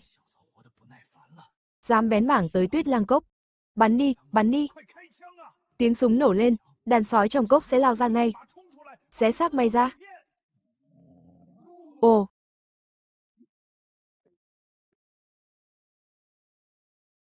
Thú linh ngọc bội.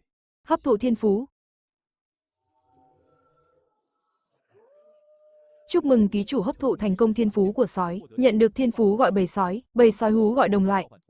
Tiếng huýt sáo của cũng có tác dụng tương tự, có thể gọi và điều khiển bầy sói, vốn định dùng vách đá hai bên, đứng trên cao bắn hạ cả đàn. Giờ có kỹ năng này rồi, đàn sói này chẳng phải nghe mình sai khiến sao? Thế này đỡ phiền phức thật.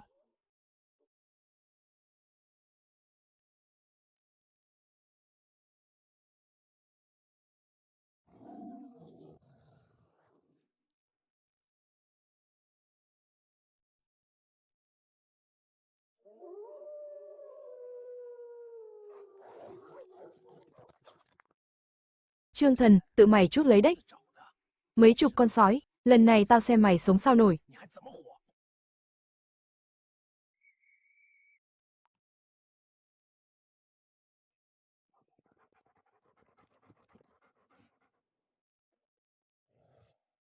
Cút. Anh Thiết Nghiêu ơi. Trương Thần, nó sai được cả sói. Đây là yêu thuật rồi. Anh Thiết Nghiêu, nó còn là người không? Chạy, chạy mau.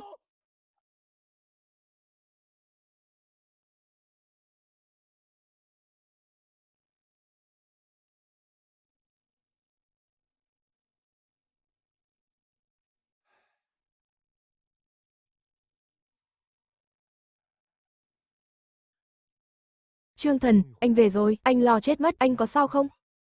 Anh không sao, may có súng của em. Không thì anh chịu chết. Người anh chẳng có vết xước nào. Thật sự đã đánh với cả đàn sói. Trương Thần, anh giỏi đến mức nào vậy? Trương Thần, lấy được Tử Ngọc huyết sâm chưa? Có phải cái này không? Đội trưởng Chu. Đồ đâu? Cuốn sổ này ghi lại việc nhà họ Vương buôn lậu bấy lâu. Thứ quan trọng thế này, sao cậu lấy được? Ông biết Cát Hùng không? Lão thợ săn ở phía bắc thôn. Nghe bảo thời trẻ từng đả hổ, giỏi lắm. Nhưng lão chết bệnh rồi mà. Lão không chết bệnh, bị nhà họ Vương hại chết. Lão chuyên săn bắt, Vương đại phú tiêu thụ. Chắc chia chắc không đều. Lão muốn rút, ai ngờ bị hắn ra tay trước. Sổ sách này lão để lại, ghi chép 10 năm qua, họ săn thú quý hiếm, từng khoản tiêu thụ phi pháp. Tốt, phen này chỉ tội được rồi. Trương Thần, cậu nghĩ đơn giản quá. Nhà họ Vương có người chống lưng, trừ khi chứng cứ thép, không thì không hạ được hắn. Sổ này chưa đủ. Hắn sẽ chối là giả. Phải tìm ra tang vật. Chỉ có sổ sách thôi. Không khép tội hắn được. Ai bảo tôi chỉ có sổ?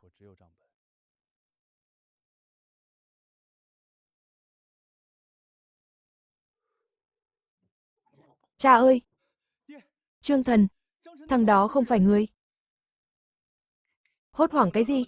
Cha, hôm nay Trương Thần lên núi. Cha biết nó đi đâu không? Thung lũng sói tuyết, nó vào đó rồi. Mấy chục con sói thấy nó, như chuột thấy mèo vậy. Con tận mắt thấy, nó chỉ dậm chân một cái, đàn sói chạy mất tăm hơi. Cái gì? Nó vào thung lũng sói tuyết. Thiết Nghiêu, con biết trong đó có gì không? Chẳng phải có thảo dược quý sao? Ngày trước vì mấy thứ đó, cha mới thả sói canh giữ à? Hừ, con chỉ biết một, mà không biết hai, trong thung lũng ngoài cỏ cây ra. Còn có một con hổ và hai con gấu. Cha nói gì cơ? Hổ với gấu à? Đúng, con hổ đó là cha nuôi từ bé. Hồi đó nó còn là hổ con. Hai con gấu là do Cát Hùng mang về. Năm đó nó giết gấu mẹ, rồi nhặt gấu con về nuôi. Sao cha lại nuôi chúng ở đó? Rượu máu hổ, mật gấu, con biết đáng giá bao nhiêu không? Bấy lâu nay cha nuôi hổ trừ tà, nuôi gấu lấy mật. Con có biết không, hai thứ đó mang lại bao nhiêu tiền cho nhà mình? Hơn gấp trăm lần đi săn thú rừng. Hổ với gấu là động vật được bảo vệ, chỉ cần không hại người. Theo luật là không được giết bừa bãi, càng không được nhốt bí mật ở thung lũng sói tuyết mà để người khác biết được, nhà mình tiêu đời. Nhưng Trương Thần đã vào đó rồi. Liệu nó đã phát hiện ra chưa? Cha, giờ làm sao đây? Nó muốn dồn nhà mình vào đường cùng đấy. Con bảo phải làm sao, nhưng mà... Trương Thần, rắn cắn không chết nó, sói cũng sợ nó, ngay cả sơn tiêu cũng không giết được nó. Nó quá quái gở. Cha, nó có phải là người không? Hay là yêu quái trong núi? Nó có là thần tiên đi nữa, dám cản đường nhà họ Vương, kết cục cũng chỉ có một chữ chết. Chẳng tin nó có phép thuật, mà đạn bắn không thủng. Cha định dùng súng. Dùng súng thì sao? Con sợ à?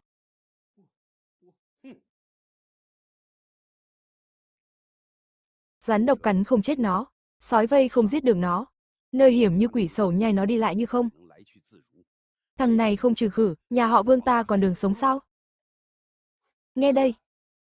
Tối mai theo tao sang nhà họ Trương.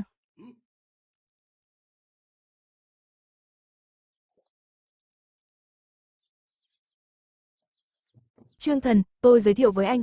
Đây là đội trưởng Phương Mộc đội chấp pháp huyện. Cũng là thầy giáo của tôi, con trai giáo sư Phương. Chào đồng chí Trương Thần. Chào đội trưởng Phương. Tôi nghe Thiên Minh kể rồi, chính anh vào huyết lang cốc, lấy được Tử Ngọc huyết sâm, mới cứu được bố tôi một mạng. Đồng chí Trương Thần, tôi chân thành cảm ơn anh. Đội trưởng Phương khách sáo quá, chỉ là việc nhỏ thôi mà. Anh đến đây, chắc không chỉ để cảm ơn tôi chứ. Đồng chí Trương Thần, vấn đề nhà họ Vương tôi biết rồi. Đội chấp pháp huyện đã để mắt tới hắn từ lâu. Mấy năm nay, chợ đen xuất hiện nhiều rượu máu hổ, mật gấu. Còn có xạ hương, nhung hươu nữa, phần lớn đều tuồn ra từ thạch đầu thôn. Chỉ có Vương Đại Phú mới làm được việc này, nhưng lão ta rất cáo giả. Chúng tôi điều tra mãi, vẫn chưa có bằng chứng xác thực. Tôi nghe Thiên Minh nói, ngoài sổ sách ra, cậu còn bằng chứng khác. Tôi mong cậu giúp tìm bằng chứng, để trị tội bọn chúng. Trong thung lũng sói, nhà họ Vương nuôi một con hổ, hai con gấu. Hổ thì lấy máu, gấu thì lấy mật. Chúa Sơn Lâm mà bị hành hạ tàn tạ. Hai con gấu cũng chỉ còn da bọc xương. Thật quá quắt. Hổ gấu là động vật được bảo vệ. Sao lão dám làm vậy? Đồng chí Trương Thần, không thể chậm trễ, chúng ta đi ngay thôi. Vô ích ghê. Dù tìm thấy hổ gấu, cũng chẳng chứng minh được là của nhà họ Vương. Đội trưởng Phương nói đúng. Chẳng ai biết đó là đất của nhà họ Vương, có chuyện gì lão ta cũng chối bay. Vậy phải làm sao? Đội trưởng Phương, tôi tin ông được không? Vương Đại Phu biết tôi vào thung lũng sói rồi, chó cùng rất rộng, định đêm nay dẫn người diệt cả nhà tôi muốn nhờ ông đưa người nhà tôi đi lánh tạm nơi an toàn, lại có chuyện đó sao? Được, không vấn đề gì, thế còn ông, đêm nay tôi cùng đội trưởng Phương ở đây. Bắt quả tang hắn.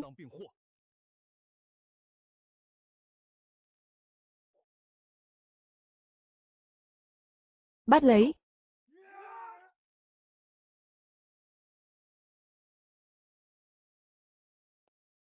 Vương Đại Phú, Vương Thiết Nghiêu, các người dám đột nhập gia cư, lại còn mang theo súng, định làm gì đấy? Các đồng chí chấp pháp, đây là hiểu lầm thôi, chúng tôi chỉ qua xem thôi.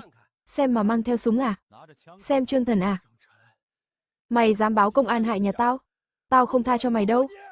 Câm mồm, bắt hết lại cho tôi.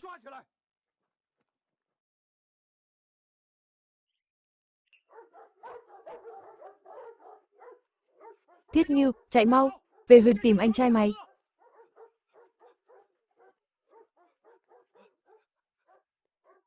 Chặn nó lại. Muốn chạy à?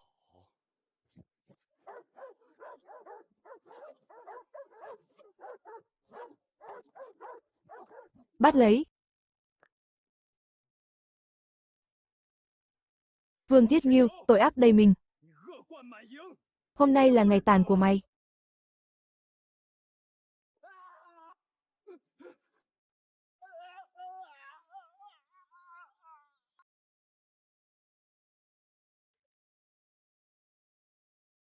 Bà con làng xóm ơi, cha con Vương Đại Phú, Vương Thiết Nghiêu cố tình gây án, tàng trữ vũ khí trái phép. Đêm qua chúng đột nhập gia cư định làm hại người. Đã bị đội chấp pháp bắt quả tang, chứng cứ rành rành. Tôi, Chu Thư Minh, có lỗi với bà con, là đội trưởng mà tôi, để chúng lộng hành bao năm qua. Hôm nay đồng chí Trương Thần đã không ngại hiểm nguy, tìm ra chứng cứ phạm tội của chúng, cuối cùng cũng bắt được cha con chúng rồi. Từ nay về sau, chúng không còn bắt nạt bà con được nữa. Tốt quá, kẻ ác bị bắt rồi. Chúng ta không còn phải chịu nhục nữa rồi. Trương Thần giỏi lắm, Trương Thần là anh hùng của chúng ta. Tốt quá, bọn xấu bị bắt đi rồi.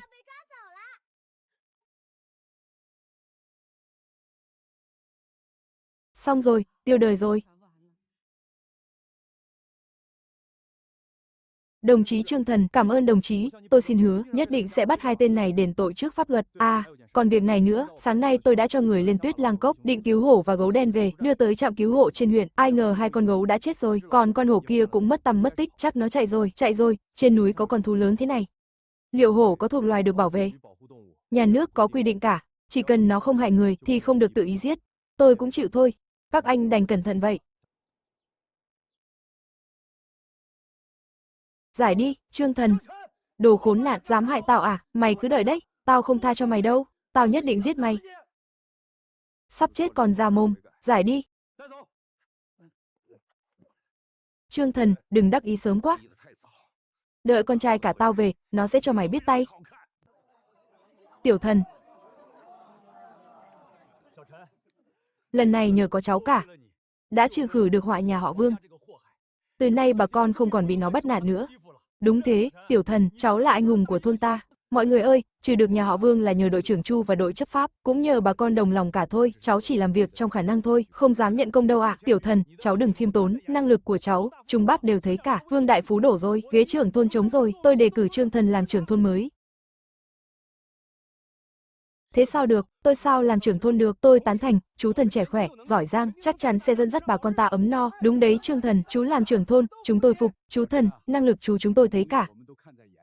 Cứ yên tâm làm đi, bà con sẽ ủng hộ chú hết lòng. Đúng đấy đồng chí Trương Thần, Thạch Đầu thôn bị nhà họ Vương hại khổ quá lâu rồi, cần một người có năng lực dẫn dắt bà con thoát nghèo. Chú cứ yên tâm, công xã và đội sản xuất sẽ ủng hộ chú. Bà con đã tin tưởng tôi, Trương Thần tôi xin hứa, không phụ lòng tin của mọi người, bà con đã bầu tôi làm trưởng thôn, tôi xin nói đôi điều suy nghĩ. Thạch Đầu thôn ta xưa nay dựa vào núi, nhưng bao năm qua chỉ biết lên núi săn bắn, rồi mang ra trấn bán, thú rừng trên núi vơi dần, mà bà con vẫn nghèo. Mọi người có nghĩ tại sao không? Rốt cuộc là tại sao? Tại mình dưới núi sau mà chưa biết tận dụng, Nam dốc nhiều thú, Bắc đồi lắm lợn rừng, thung lũng, rừng thuốc, nhiều dược liệu quý, phía Tây có rừng hoa, nuôi ong lấy mật tốt. Núi sau là kho báu. Giữ kho báu mà bỏ phí, chẳng phí quá sao? Chú Thần tính sao?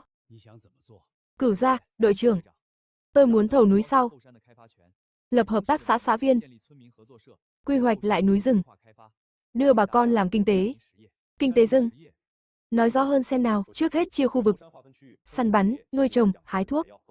Thứ hai, thú săn được, mỗi nhà tự sơ chế, như làm thịt khô, mật ong, giá trị mấy thứ này cao hơn bán thú tươi. Thứ ba, khi đủ vốn, mình sẽ mở nhà máy, chế biến sâu hơn nữa, cho bà con cùng làm, thế là bà con nhàn rỗi cũng có việc làm. Ý ông là sao? Cha con Vương Đại Phú, để một thằng què 3 năm nay, xử lý gọn gàng. Thưa ông chủ, thằng đó không phải dạng vừa. Nam Sơn, Quỷ Sầu Nhai, Huyết Lang Cốc đều không làm khó được nó. Giờ thì hay rồi, nó hợp tác với công xã lập cái hợp tác xã gì đó. Lên núi chăn nuôi, khai thác, nghe đâu làm ăn khấm khá lắm. Đi gọi Tiểu Hổ lại đây. Anh Thắng gọi em à? Thạch Đầu thôn có chuyện rồi, cha và em trai cậu bị đội chấp pháp bắt rồi. Một thằng tên Trương Thần dẫn đội chấp pháp đi bắt. Trương Thần? Nó thả hết hổ với gấu ở Huyết Lang Cốc rồi. Riêng tiền rượu mật gấu với mật gấu bột mỗi năm mất mấy vạn đấy. Thằng Trương Thần này dám chặn đường kiếm tiền của tôi phải cho nó biết tay. Tiểu Hổ, về thôn xử lý ngay thằng đó đi. Hậu Sơn là cây hái ra tiền của chúng ta, tuyệt đối không để kẻ khác nhúng tay vào. Anh yên tâm, anh Thắng. Em sẽ cho thằng đó biết thế nào là lễ độ.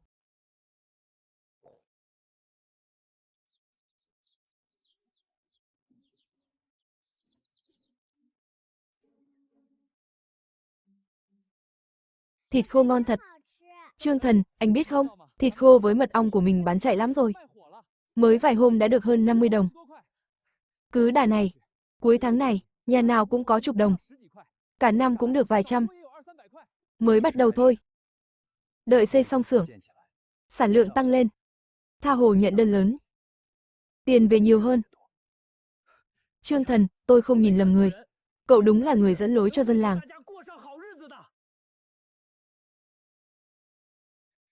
Các người đến đây làm gì? Nhà tôi không đón tiếp. Trương Thần, trước đây là bác sai. Cậu rộng lượng bỏ qua cho. Tha lỗi cho bác đi.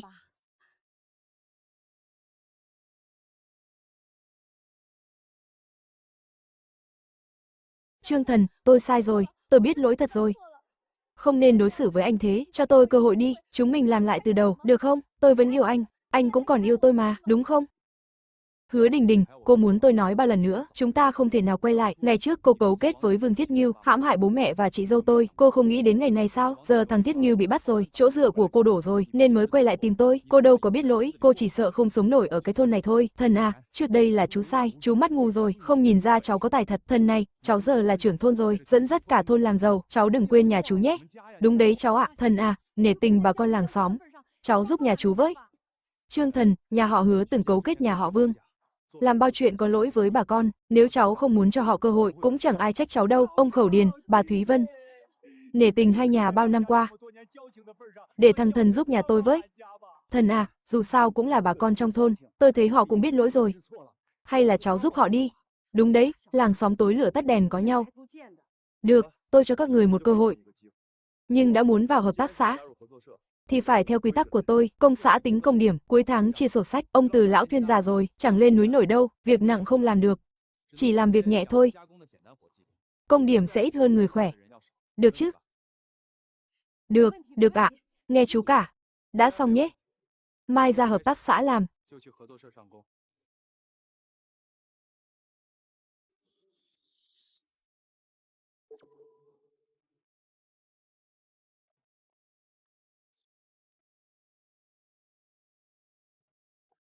Anh, đây là khu cấm. Vào đây săn có sao không? Cấm cái gì mà cấm?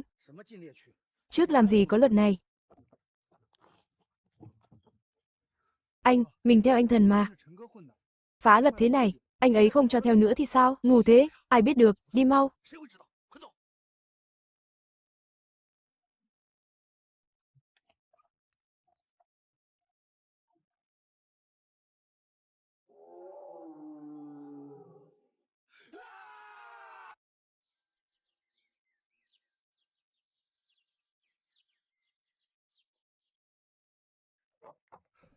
Trương Thần, nguy rồi. Có chuyện lớn rồi. Chuyện gì? Sau núi có người chết. Thú dữ cắn chết người rồi. Cái gì?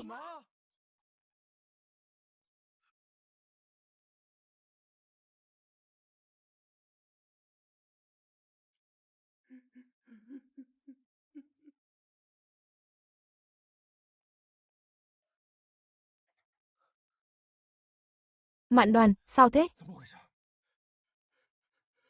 Thú dữ, là thú dữ. Anh tôi bị nó cắn chết rồi. Thú gì cơ? Các người gặp thú dữ ở đâu? Có phải đã vào thung lũng sói tuyết không? Sao anh biết? Thung lũng sói tuyết nào? Đó là khu cấm săn, đã thông báo từ lâu rồi, sao lại vào đó làm gì? Trương Thần. Ý anh là sao? Sao anh biết là ở thung lũng sói tuyết? Nói đi chứ.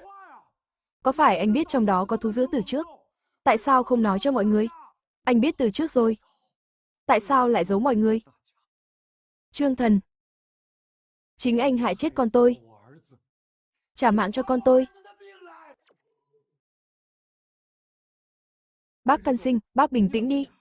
Việc này không liên quan đến Trương Thần, thung lũng sói tuyết là khu cấm săn, đã thông báo từ lâu rồi, hai đứa nó tự ý vào đó gặp thú dữ, sao có thể trách Trương Thần, con ơi là con chết oan quá. Cha sống sao nổi đây con ơi. Đội trưởng Chu, anh Thần ơi, xin lỗi, tôi sai rồi. Tôi không nên không nghe lời anh. Cứ tĩnh dưỡng đi. Chuyện khác để sau. Về khuyên cha đi. Con thú dữ đó, liệu có phải con nhà họ Vương nhốt? Một núi không hai hổ, chắc chắn là nó, tại tôi sơ suất, chưa xử lý dứt điểm, tôi phải tự tay giải quyết. Ông định giải quyết sao? Định săn con hổ đó à? Phương Mặc nói rồi, thú dữ là động vật quý, không được phép săn bừa. Cấm săn ở Tuyết Lang Cốc, cấm người lại gần, thế là hết lòng rồi. Chuyện này là tai nạn. Nó bị nhà họ Vương hành hạ bao năm, chắc nó hận lắm. Tôi vốn không muốn hại nó, nhưng nó đã ăn thịt người, thành họa rồi, tính chất khác rồi. Không xử lý thì nó sẽ hại thêm người. Tôi là trưởng thôn, phải bảo vệ dân làng, nhưng không được đi một mình. Ông đợi đấy, tôi gọi cho Phương Mộc ngay, để đội chấp pháp tới giúp. Không kịp nữa rồi, con thú dữ đã nếm mùi thịt người, nó sẽ còn hại người. Chậm trễ một khắc là thêm một phần nguy hiểm, nó mà vào làng, thì khôn lường. Tôi phải vào núi trừ khử nó ngay. Thiên Minh, ông báo đội chấp pháp giúp tôi, bảo thú dữ hại người, tôi vào núi trừ hại, nhưng một mình cậu nguy hiểm lắm. Không được, tôi không đồng ý. Trương Thần. Trương Thần. Cậu định làm gì? Tôi không cho cậu đi. Chị dâu, chị đừng lo, em không sao đâu, bao lần nguy hiểm trước, em vẫn bình an mà. Nhưng lần này khác, đó là hổ dữ, không dễ đối phó đâu. Cậu mà xảy ra chuyện gì, thì bố mẹ tính sao, tôi tính sao đây? Chị dâu,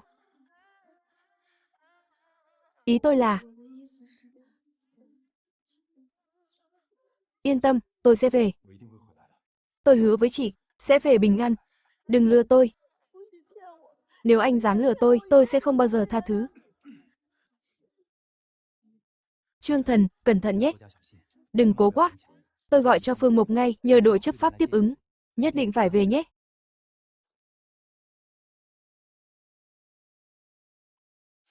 Mùi máu ở đằng kia. Được rồi.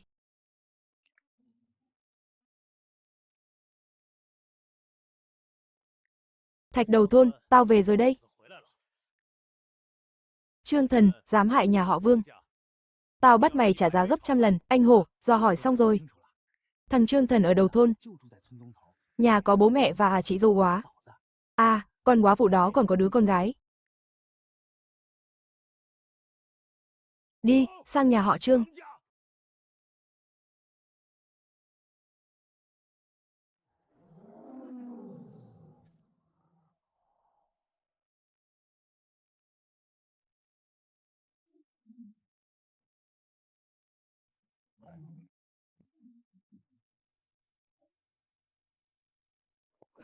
Gây rồi, nó nhanh quá.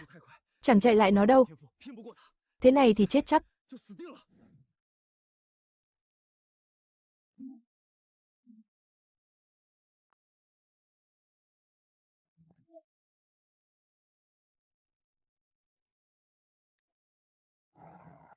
Tôi biết anh bị nhà họ Vương hành hạ bao năm.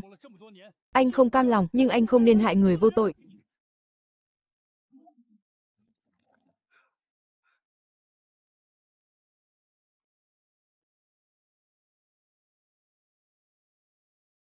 Trương Thần, cút ra đây.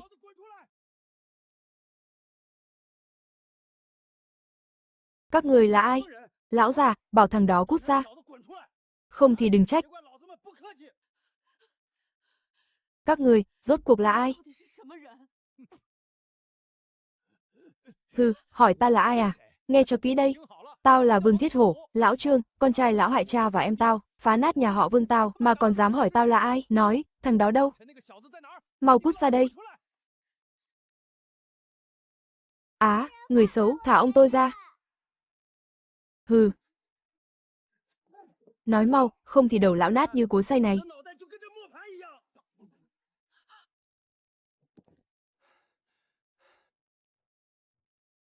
Xin lỗi nhé.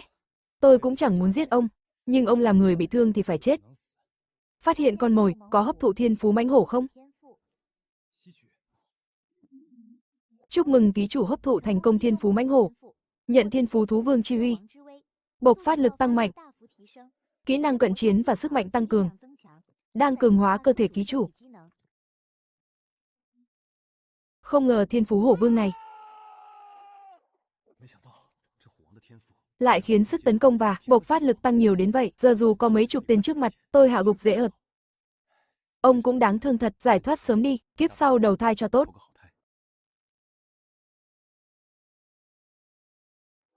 Thấy ông đáng thương, tôi để lại xác toàn vẹn, ông yên nghỉ đi.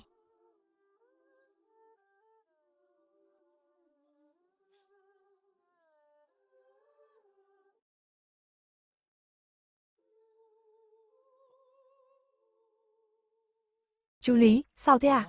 Có chuyện gì à? Thần, mau về nhà xem đi. Đội trưởng Chu với Tiểu Nguyệt qua đó rồi. Đội trưởng Chu, chỉ bằng ông và mấy kẻ vô dụng này mà dám động vào tao à? Bao năm qua, thứ ông cần, nhà họ Vương tôi có thiếu gì đâu, thế mà ông vong ơn bội nghĩa, cấu kết với thằng danh Trương Thần hại cha tôi, Vương Thiết Hổ, cha ông lộng hành, ức hiếp bà con làng xóm, đó là ông ta tự chuốc lấy, khuyên ông dừng tay ngay, không tôi kiện lên huyện đấy. Cho đội chấp pháp bắt ông đi, dám đe dọa tao. Đội chấp pháp thì đã sao? Nói thật cho ông biết, tao trên huyện có người chống lưng. Có bị bắt cũng chẳng quá 2 ngày. Cũng phải ngoan ngoãn thả tao ra. Ký vào đây. Ký đi, dẹp cái hợp tác xã vớ vẩn đó. Rồi nhượng quyền khai thác sau núi cho tao. Tao mới cân nhắc tha cho chúng mày. Bằng không, đừng trách tao ác. Tao không dễ tính như thằng em tao đâu. Đừng hòng, sau núi là mạng sống của bà con thạch đầu thôn. Muốn độc chiếm à? Nằm mơ đi. Hợp tác xã là tâm huyết của Trương Thần, không đời nào giao cho mày. Chà, không ngờ còn có cô em xinh thế này. Không ký cũng được. Chỉ cần em chiều tao, phục vụ tao cho sướng, tao sẽ tha cho chúng mày. Thả người ra ngay. Chỉ cần em chiều tao, phục vụ tao cho sướng. Thả người ra.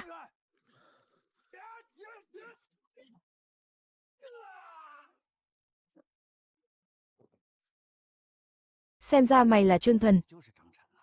Mày là ai? Thả người ra ngay. Trương Thần. Hắn là con cả của Vương Đại Phú, tên là Vương Thiết Hổ, anh cẩn thận đấy, hắn có tập võ đấy, đòn hiểm lắm. Chính mày hại cha và em tao bị bắt. Đó là chúng tự chuốc lấy. Cẩn thận, Trương Thần. Trương Thần. Chú ơi.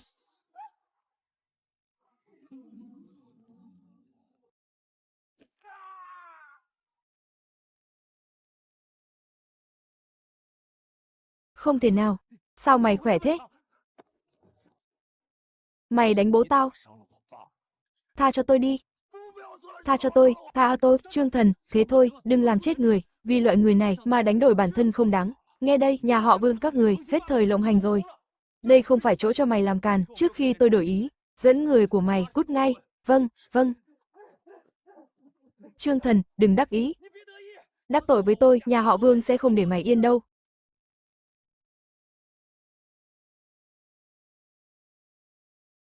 Trương Thần, xong việc chưa? Con hổ đó thế nào? Con hổ đó tôi đã hạ rồi, thấy nó cũng tội, chẳng nỡ xẻ thịt lột ra, nên tôi chôn nó ở thung lũng, đây là chiếc răng làm bằng. Ông mang lên huyện báo đi, tiện thể báo cho bà con. Cho bà con yên tâm, hổ nào cơ? Con cắn chết lão Mãn Thương. Thần ưng, sao con giấu bố? Ngộ nhỡ. Đừng khóc, con vẫn ổn mà. Con trai tôi giỏi thật. Có bản lĩnh thế này, cha không lo cho con nữa. Bà con, hợp tác xã ta đã được 1 tháng. Nhờ bà con nỗ lực, tháng này lãi 860 đồng. Giờ chia lãi. Đinh Kiến Quốc 200 điểm, lãi 20 đồng. Lưu Hiểu Vĩ 180 điểm, lãi 18 đồng. Hồ Mãn Đồn 120 điểm. Hồ Mãn Thương 110 điểm, tổng 230 điểm, lãi 23 đồng. Cầm lấy mà dưỡng thương. Anh Thần, tôi sai rồi. Tôi sai rồi. Giá mà tôi nghe anh đã chẳng ra nông nỗi này. Anh Thần, tôi thành phế nhân rồi, tôi biết sống sao đây, đừng lo, tôi không bỏ ai cả. Dẫu anh mất tay nhưng còn giữ được mạng, sau này xây xưởng vẫn làm được việc khác. Cảm ơn anh Thần. Thôi, về nhà đi. Hứa Lão Xuyên 30 điểm, Đinh Tú Liên 30 điểm, Hứa Đình Đình 20 điểm, tổng 80 điểm, chia 8 đồng. Sao có 8 đồng? Sao họ được tận 20? Nhà tôi chỉ có 8 đồng, sổ sách ông có vấn đề. Thím đừng nói bừa. Nhà thím vào hợp tác xã muộn. Nhiệm vụ là đi bán hàng. Thím đi được mấy lần. Sổ ghi công tôi ghi rõ cả. Tại nhà tôi bận việc khác. Và lại đã nhờ người làm rồi. Có lỡ việc đâu, phải, thím nhờ người làm. Công điểm phải tính cho người làm chứ. Các người làm ít, chia lại ít thôi. Có gì sai à? Trời ơi, bất công quá. Các người hùa nhau bắt nạt nhà tôi à? Tôi không sống nữa. Trương Thần, bố mẹ tôi già rồi. Đi lại vất vả lắm. Anh không thể nể tình xưa. Chiếu cố họ sao? Họ già thì đúng, còn cô thì sao? Nửa tháng qua cô làm gì? Cô mà chịu khó chút. Đâu đến nỗi chỉ được hơn 20 công điểm. Hợp tác xã là để mọi người cùng làm, cùng hưởng. Ai cũng như các người. Chỉ muốn ngồi mát ăn bát vàng. thì bao giờ mới khá lên được? Làm một phần công, hưởng một phần lãi, rất hợp lý, sao nhà cô không làm mà đòi hưởng? Mọi người làm thật ăn thật, còn các người muốn ngồi không? Thế công sức chúng tôi bỏ ra là gì? Hứa Đình Đình, tôi không chấp chuyện cũ. Cho các người vào hợp tác xã, nhưng tôi không cần kẻ lười biếng. Nếu cứ thế này, thì mời các người tự rút lui, rút thì rút. Có gì ghê gớm đâu. Trương Thần, đừng có hối hận.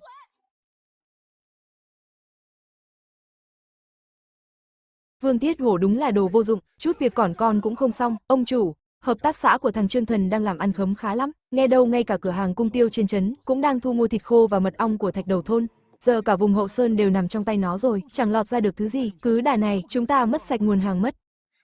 Trần, đi bảo chủ nhiệm Hà ở cửa hàng cung tiêu, từ hôm nay trở đi, không được thu mua bất cứ thứ gì của Thạch Đầu thôn nữa. Còn nữa, đi tìm giám đốc xưởng Trần ở Lò Mổ huyện, bảo hắn nếu còn muốn hợp tác, từ nay không được cung cấp hàng cho Thạch Đầu thôn. Vâng, tôi đi làm ngay. Để xem, cắt nguồn hàng của mày, chặn đường tiêu thụ của mày, thì mày làm được gì? Cái gì? Cửa hàng cung tiêu trả lại hàng của chúng ta rồi sao? Vâng, hôm nay tôi mang hàng lên trấn. Họ không những không nhận, cả hàng cũ chưa bán hết. Họ cũng trả lại hết, tôi hỏi tại sao, họ chẳng nói gì. Chưa hết, tôi ra Lò Mổ lấy hàng. Họ bảo cứ là Thạch Đầu thôn thì nhất quyết không bán. Trương Thần, chuyện này lạ lắm. Chặn nguồn hàng, chặn cả đầu ra, có kẻ đang chơi xấu ta, ai mà quyền thế nhỉ? Thao túng được cả hai nơi.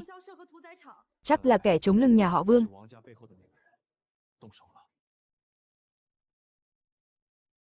Ý cậu là sao? Vương Thiết Hổ từng khoe có người trên huyện. Cậu cũng bảo nhà họ Vương có chỗ dựa. Chắc chắn là tay đó nhúng vào. Tôi cũng không rõ là ai. Chỉ biết hắn làm ăn với Vương Đại Phú. Lại có tiếng nói trên huyện. Vậy thì rõ rồi, chính là hắn giở trò. Giờ tính sao đây? Không thể để hàng tồn kho được. Họ chặn đường sống, thì mình tự tìm đường khác. Mai bảo mọi người lên phố. Đi bán dạo thôi. Hàng mình tốt. Lo gì không bán được, nghe anh cả. Chỉ là tạm thời thôi. Không phá được thế bí. Hợp tác xã khó trụ. Tính sao đây? Trương Thần vẫn lò đầu ra. Đây là mồ hôi cả làng. Vất vả bấy lâu. Tôi không thể để mọi người phí công. Anh đã nghĩ tới. Ngoài bán hàng, còn hướng khác để đi không? Hướng khác? Sau núi nhiều thuốc quý. Mình làm nghề thuốc đi. Ông chủ lý ở huyện tức lắm. Họ cung ứng cho bệnh viện. Biết đâu ông ấy không sợ hắn. Phải rồi, sao tôi quên nhỉ? Mai tôi vào núi lấy mẫu. Rồi tìm ông chủ lý, nếu kết nối được. Làng mình lại có đường sống. Tôi thạo lấy thuốc lắm. Để tôi đi cùng.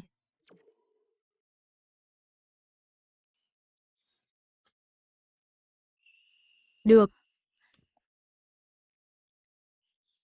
Trương Thần xem này. Vàng bách thảo lâm tốt thật. Mang đống này ra công ty dược liệu, thế nào cũng bán chạy. Trước đây mình nhìn hạn hẹp quá. Cứ nghĩ trên núi chỉ có thú rừng. Ai ngờ đâu, mấy thứ này cũng là tiền cả. May có chị. Chú gọi tôi là gì? Xin lỗi chị dâu, tôi lỡ lời. Chị không để bụng đâu.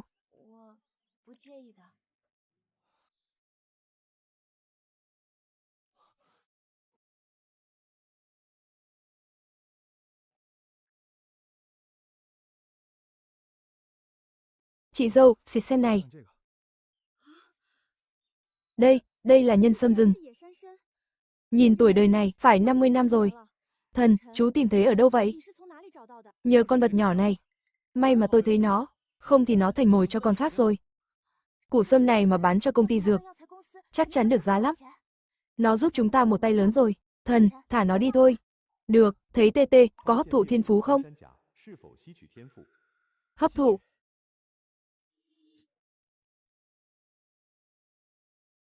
Chúc mừng, đã hấp thụ thiên phú TT. Nhận thiên phú đào đất siêu tốc. Tốc độ đào đất tăng mạnh. Thiên phú đào đất này thật lợi hại. Chẳng thấy ích gì.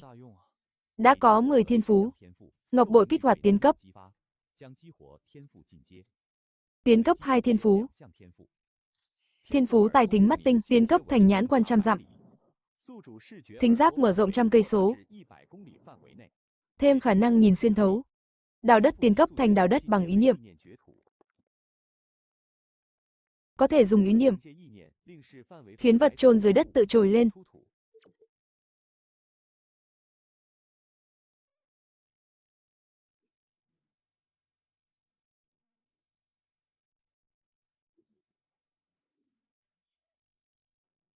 Chị dâu, mình có đường sống rồi.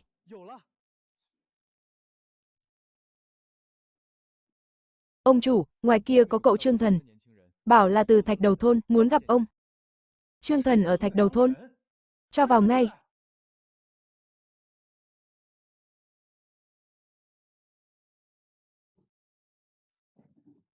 Chú em Trương Thần, sao hôm nay lại ghé qua đây? Nghe nói chú làm trưởng thôn rồi. Lại còn mở hợp tác xã nữa, làm ăn khấm khá lắm nhỉ? Thưa ông, không dám giấu gì. Hợp tác xã đang gặp chút chuyện. Hôm nay cháu đến nhờ ông giúp. Ồ, chuyện gì thế? Ngồi xuống nói chuyện đi. Cửa hàng Cung Tiêu huyện không nhận hàng nữa. Lò mổ cũng không chịu cung cấp nguồn hàng. Việc buôn bán thịt khô và mật ong bị ảnh hưởng nặng. Chặn đường bán, cắt nguồn hàng. Có kẻ cố tình hại cậu đấy. Tôi cũng nghĩ vậy. Chắc là tay chống lưng cho nhà họ Vương làm. Nhưng tôi không biết hắn là ai. Thế cậu tìm tôi, muốn tôi giúp gì nào? Tôi chỉ buôn dược liệu thôi. Chẳng quen bên cung tiêu hay lò mổ. Bác Lý, bác hiểu lầm rồi. Hôm nay cháu đến là để bàn chuyện làm ăn với bác. Thịt khô với mật ong bị chặn. Cháu vẫn còn thứ khác. Bác xem cái này đi.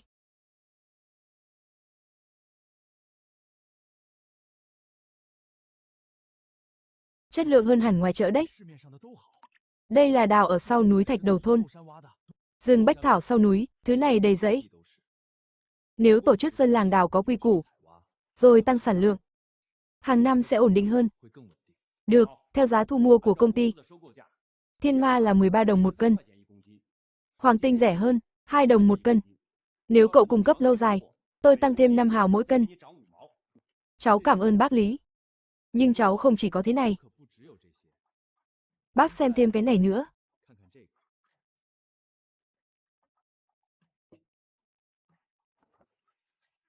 Đây là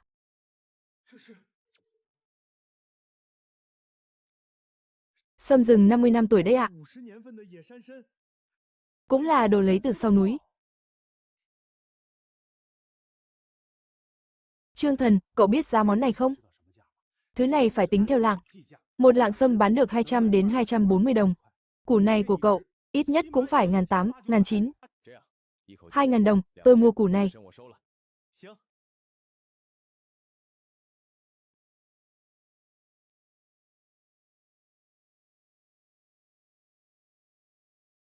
Trương Thần, cậu tìm đến tôi là đúng rồi.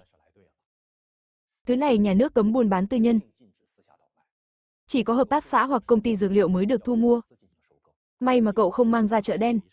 Không thì lại mang tội đầu cơ tích trữ đấy. Bác Lý, điều đó là đương nhiên ạ. Làm gì cũng phải thượng tôn pháp luật, cháu hiểu rõ điều đó. Thế nhưng, nếu cháu nói sâm rừng này không chỉ có một củ thì sao ạ? Cậu, tôi nói gì cơ? Cháu nói sau núi còn nhiều lắm. Nếu cháu mang hết đến, bác có thu mua hết không ạ? Ý cậu là trong núi còn nhiều lắm sao? Vâng, ít cứ phải hơn 1.000 củ. 1.000 củ. Trời đất ơi! Trương Thần, cậu có bao nhiêu tôi lấy bấy nhiêu. Nhưng mà, hiện tại tôi không có nhiều tiền mặt đến thế. Trương Thần, thế này đi. Ông ký hợp đồng dài hạn với tôi. Chỉ cần đợt đầu bán được, tiền vốn quay vòng về, tôi sẽ cung cấp đều đặn. Nhân sâm này khác đồ khác. Càng để lâu dưới đất, giá càng cao. Ông không phải lo. Bác Lý, cháu sẵn lòng ký hợp đồng dài hạn với bác. Thật à? Tất nhiên, cháu tin bác. Cháu biết sâm vào tay bác mới thành thuốc quý cứu người. Trương Thần, cảm ơn cháu đã tin bác. Bác hứa với cháu, số sâm này chắc chắn sẽ dùng cứu người. Vậy thì, giờ mình ký hợp đồng luôn đi, bác đừng vội. Cháu còn một điều kiện. Bác ơi, cháu biết bác quen rộng, cháu muốn nhờ bác tra giúp, kẻ chống lưng nhà họ Vương là ai? Yên tâm, việc này cứ để bác, có thể chặn nguồn hàng của cháu, trong huyện này không có mấy người. Cháu đợi tin bác nhất định lôi cổ hắn ra. Tiểu thần, hợp tác xã không nhận hàng của chúng ta nữa, lò mổ cũng chẳng cấp hàng đông lạnh cho ta, việc buôn thịt khô coi như hỏng, giờ biết tính sao đây? Phải đấy, chú thần, chú phải tính cách cho bà con đi. Hừ, nó thì làm trò trống gì?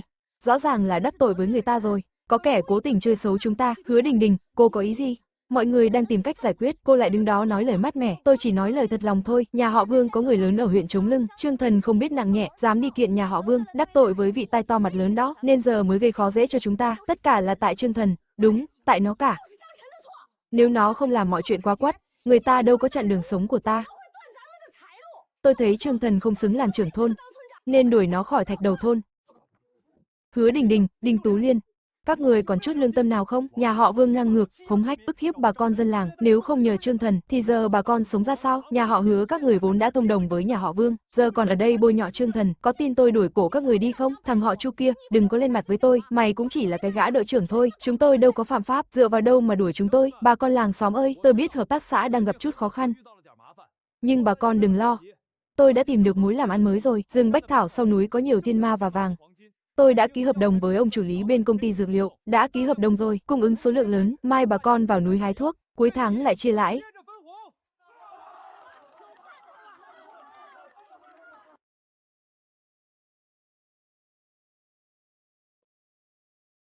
Anh Hổ, thế nào rồi?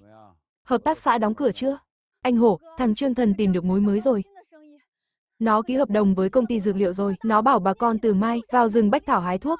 Mẹ kiếp, thằng danh này mà vẫn không chết được à? Anh Hổ, từ khi nhà họ Vương bị nó làm cho sụp đổ, nhà họ Hứa chúng ta bị người ta bắt nạt suốt. Thật sự không sống nổi nữa rồi. Anh Hổ, đưa em lên thành phố đi mà, em sẽ hầu hạ anh chu đáo. Cưng ngoan nào. Cô cứ ở lại thôn mà canh chừng thằng Trương Thần đó, cứ yên tâm đi. Ông chủ đã để mắt tới nó rồi, thằng danh đó chẳng đắc ý được mấy ngày đâu, đợi đến khi hạ bệ được nó, sau này trong thôn ai còn dám bắt nạt nhà cô nữa. Anh Hổ, anh nói thật chứ? Tất nhiên rồi, nó đắc tội với ông chủ thì chỉ có đường chết thôi. Cưng à, chỉ cần ngoan ngoãn nghe lời, tôi đảm bảo nhà cô, muốn gì được nấy, cầu được ước thấy. Đi, về với anh. Tối nay hầu hạ anh cho sướng. Anh Hổ, tối nay tùy anh.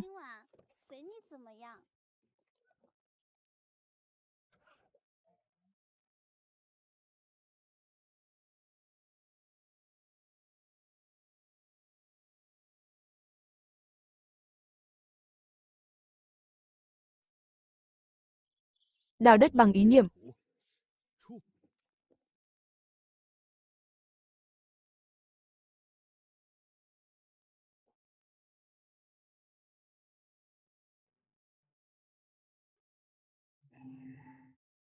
Là thật sao?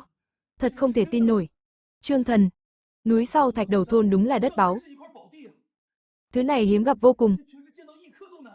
Vậy mà lại nhiều thế này, Trương Thần, cậu đúng là phúc tinh của tôi. Cậu biết không, sâm này dù thái lát hay nghiền bột, dù chỉ một sợi rễ thôi, cũng là dược liệu quý cứu người.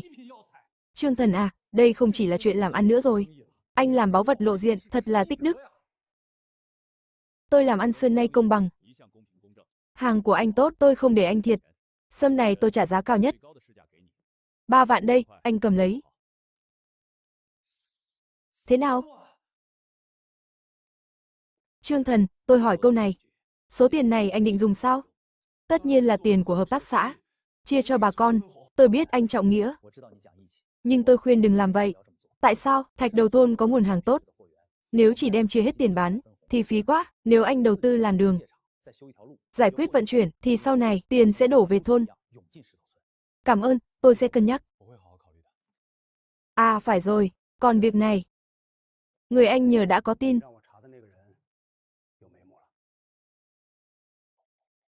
Tôi tra rồi, chỗ dựa nhà họ Vương, chắc là Triệu Hoành Thịnh. Con trai Vương Đại Phú đang ở đó, đang làm bảo vệ cho Triệu Hoành Thịnh. Hắn là người thế nào? Dược phẩm Hoành Thịnh là hãng lớn ở huyện, Triệu Hoành Thịnh này quan hệ rộng lắm, từ cửa hàng bách hóa đến các xí nghiệp, thậm chí cán bộ cũng quen biết cả, hơn nữa lai lịch hắn rất phức tạp. Hình như còn dính líu đến chợ đen, nhưng chưa rõ ràng lắm, cho tôi thêm thời gian, cảm ơn ông chủ Lý. Trương Thần, cậu khách sáo quá, việc khác tôi chịu, nhưng buôn dược liệu tôi đảm bảo cho cậu, thằng họ Triệu đó chưa làm gì được tôi đâu, nhưng tôi phải nhắc cậu một câu, Triệu Hoành Thịnh cấu kết với Vương Đại Phú, kiếm bộn tiền từ núi sau, giờ cậu thầu núi rồi, là cắt đường làm ăn của hắn sẽ không để yên đâu. Số nhân sâm đó là báu vật, cậu phải trông cho kỹ đấy. Ông yên tâm, không sao đâu.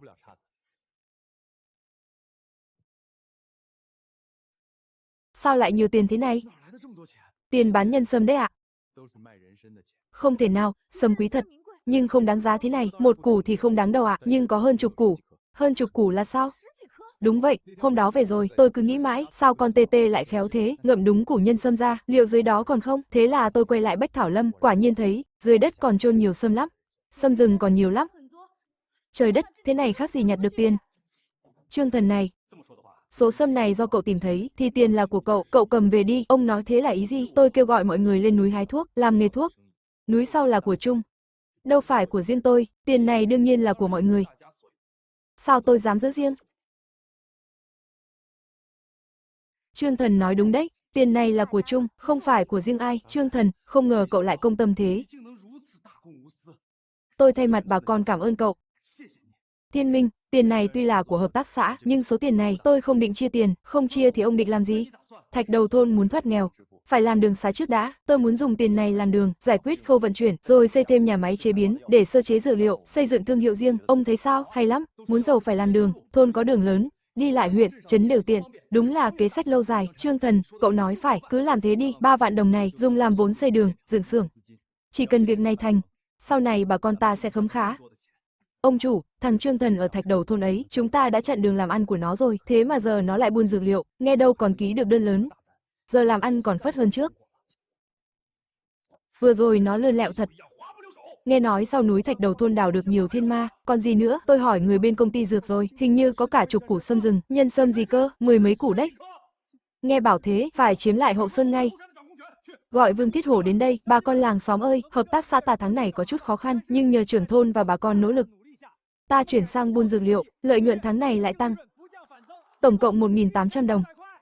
Giờ bắt đầu chia lãi. Không đúng, sổ sách có vấn đề, không thể chỉ có chừng này. Bác Hồ, bác nói vậy là sao? Công ty dược liệu niêm yết giá rõ ràng, hợp đồng thu mua cũng đã công khai, bà con đào được bao nhiêu đều biết cả. Bác nói thế có bằng chứng gì không? Thiên ma đúng là giá niêm yết. Thế còn nhân sâm? Trương Thần, cậu dám thề không? Cậu không đào được sâm ở Hậu Sơn. Hôm đó tôi tận mắt thấy cậu đào được 10 mấy củ sâm rừng, hay lắm Trương Thần, đào được sâm mà giấu bà con, định nước chọn một mình à? Cứ tưởng cậu làm việc công tâm, ai ngờ cũng chỉ là giả tạo, nói là của chung đấy à? Đào được của quý lại muốn nuốt trọn, bà con làng xóm thấy cả rồi chứ. Trương Thần, nó đang từ túi đấy. Thiên ma, vàng giá bao nhiêu, nhân sâm giá bao nhiêu? Trương Thần, cậu quá tham lam rồi. Các người nói bậy. Sự tình không phải như vậy. Thần, nói thật đi. Cậu có đào được sâm không? Có, nhưng tôi không. Đồ khốn, mày dám làm thế à? Tao quá thất vọng về mày. Bố, không phải như bố nghĩ đâu. Số tiền bán sâm đó, anh Thần không lấy một xu, đã nộp hết cho công xã, để làm đường, xây xưởng cả đấy.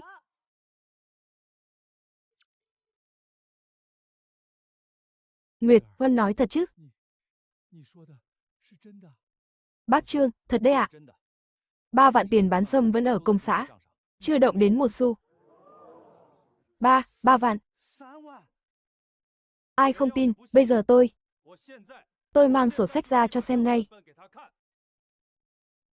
Thần, cha sai rồi. Cha trách lầm con rồi. Bố, không sao đâu ạ. Hừ, nói thế mà nghe được à? Ai tin được chứ, bà con nghe thấy chưa? 3 vạn đấy, 3 vạn đấy. Số tiền lớn thế kia, nó mà không tham à, mà nó mới tin. Nhân sâm bán được bao nhiêu? Chẳng phải chỉ là lời nói suông của chúng nó sao? Sổ sách cũng làm giả được hết. Nếu không làm gì khuất tất, thì giờ mang tiền ra chia cho bà con đi. Đúng, chia cho bà con, chia cho bà con. Chia đi. Bà con ơi, tiền đó tuy không chia ngay, nhưng làm đường, xây xưởng là kế lâu dài. Mai này đường thông, ai cũng được nhờ.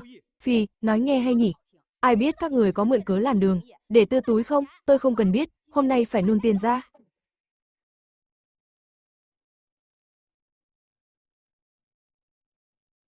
Bà con đừng tin thằng quân tử giỏm Trương Thần này. Nhân sâm trên núi là của chung, không thể để thằng danh này nuốt trọn. Từ hôm nay, Hồng Thịnh Dược nghiệp tôi thu mua giá cao. Ai đào được sâm, cứ mang đến nhà họ Vương tôi. 100 đồng. 100 đồng đấy. Bà con đừng mắc lừa. Giá sâm này cao hơn 100 đồng nhiều. Vương Thiết Hổ, ông đang lừa bà con không biết giá đấy à? Cố tình ép giá. Muốn hút máu bà con à? Tôi hút máu bà con. Trương Thần, giá tôi thấp hơn cậu thật, nhưng tôi trả tiền tươi cho bà con, còn cậu, bán chục củ sâm rồi, kiếm mấy vạn rồi đấy. Lôi ra đây. Bà con ơi, nó bán sâm không chia tiền, giá cao mấy cũng chẳng đến tay ta. Giá Hổ ca tuy thấp, nhưng được tiền ngay. Mọi người đợi gì nữa, lên núi đào sâm thôi. Hứa Đình Đình nói đúng đấy. Trương Thần bán sâm giá cao mấy, không chia cho ta thì ích gì, thà bán cho Vương Thiết Hổ, 100 đồng, tiền tươi thóc thật. Đúng, chỉ nó được kiếm tiền. Ta không được kiếm à? Đi, đào sâm thôi. Không được đào sâm hoang. Báu vật này không thể bán rẻ thế. Đừng đi, đừng đi. Đừng nghe nó. Nó sợ ta đào hết sâm đấy. Họ hết đường kiếm ăn rồi. Bà con lên núi mau. Kiếm được bao nhiêu là do mình cả.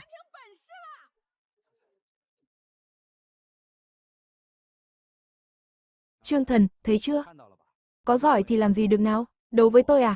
Ông không đấu lại đâu, Vương Thiết Hổ, bản tính ông vẫn thế, y hệt cha ông, sớm muộn cũng gặp quả báo, dọa tôi à? Lần này tôi không trộm không cướp. Mua bán đàng hoàng, ông làm gì được tôi? Vương Thiết Hổ, đừng đắc ý sớm, nếu ông tìm được củ sâm nào, tôi thua, hừ. Để xem ông cứng miệng được bao lâu, đi đào thôi. Mấy củ sâm đó, tôi đã dùng ý niệm chôn sâu 3 mét rồi. Vương Thiết Hổ, Triệu Hoành Thắng, tôi cho các người công cốc hết. Hồ Can Sinh, thế nào rồi? Chẳng phải cậu nói tận mắt thấy Trương Thần đào được chục củ sâm sao? Sao chẳng thấy gì cả? Dám lừa ông đây à? Tôi nói thật mà. Hôm đó tôi tận mắt thấy thật mà. Thằng Trương Thần đặt tay xuống đất, thế là sâm tự chui lên. Câm mồm, còn dám nói láo à? Trương Thần là tiền à mà bắt sâm tự chui lên được?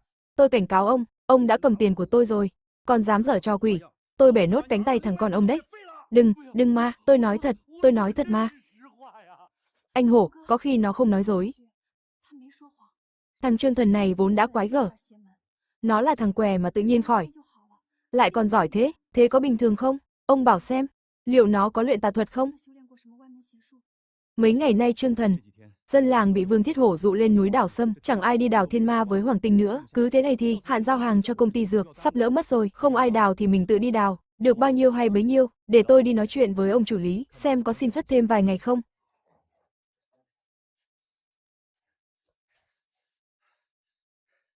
Anh Trần, đội trưởng Chu, chúng tôi đến giao hàng đây.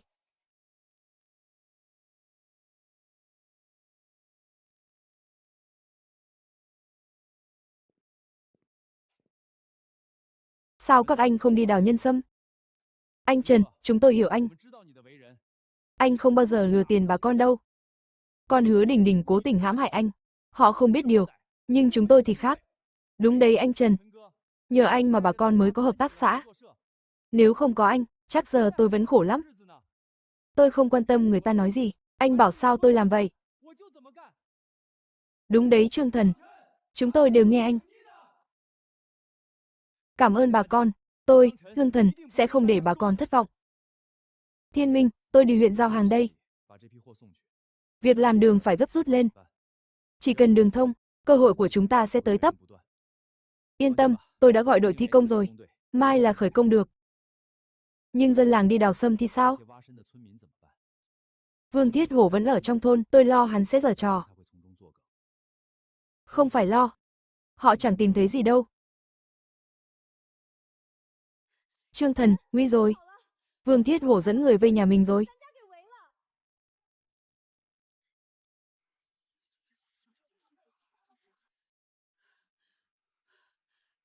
Thằng họ Trương, còn ông giấu sâm đâu? Vương Thiết Ngưu, con tôi không giấu. Đừng có nói láo. Không giấu, chúng tôi đông thế này. Đào mấy ngày rồi, chẳng được gì cả. Nó đào phát được chục củ. Không nó giấu thì ai? Bà con xem này. Trương Thần không chỉ nuốt trọn tiền bán sâm, Còn giấu hết sâm đi, không cho ai kiếm ăn.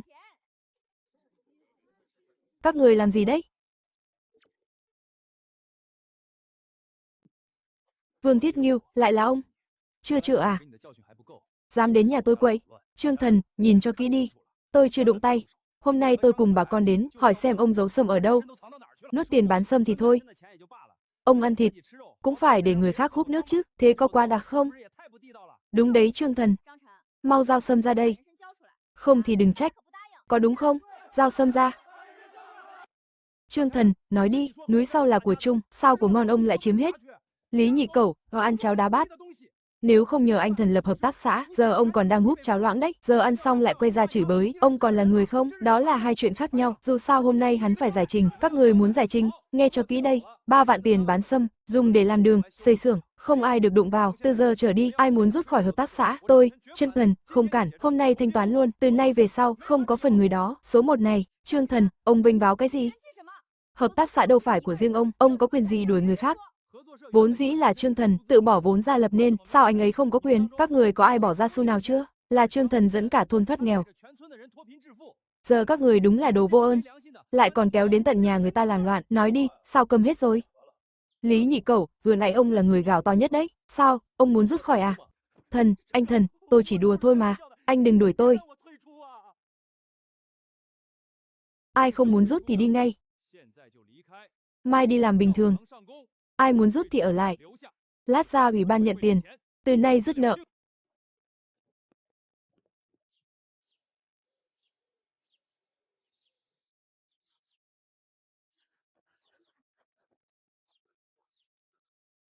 Trương Thần, cậu định làm gì? Tôi không có động tay đâu nhé. Cậu đừng có làm càn. Về bảo Triệu Hồng Thắng, bảo hắn đừng nhòm ngó thạch đầu thôn nữa. Được, tôi nhất định nhắn lại. Đồ vô dụng, toàn lũ vô dụng. Thằng Trương Thần này cứ phá hỏng việc của ta. Đã nể mặt mà không biết điều. Thì đừng trách ta dùng biện pháp mạnh. Mãn Thương, cha có lỗi với con. Không đòi lại được công bằng cho con.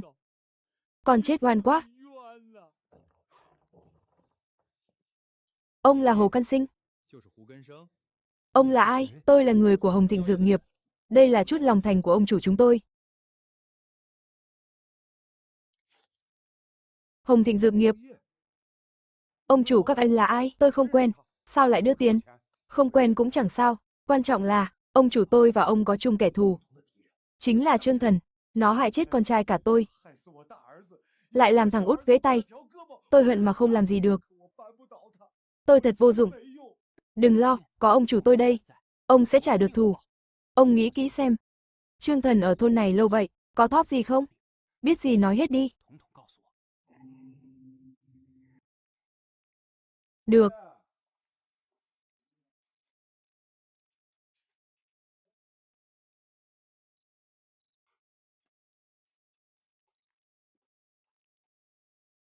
Thóp à? Phải rồi, có chuyện này chắc được.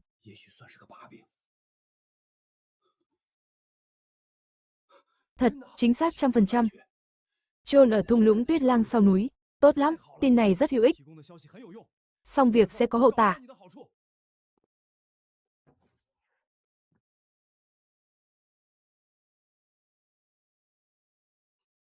Tiểu Thần, anh cả con mất sớm.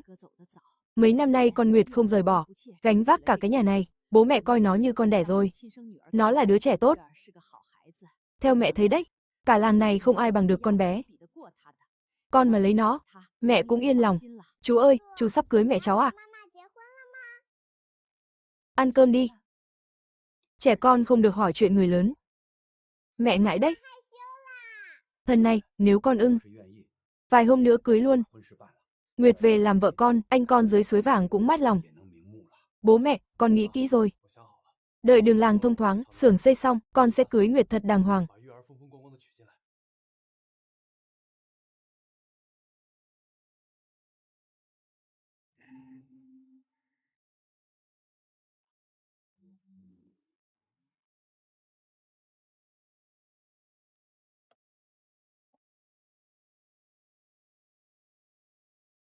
Ai là Trương Thần, ra đây.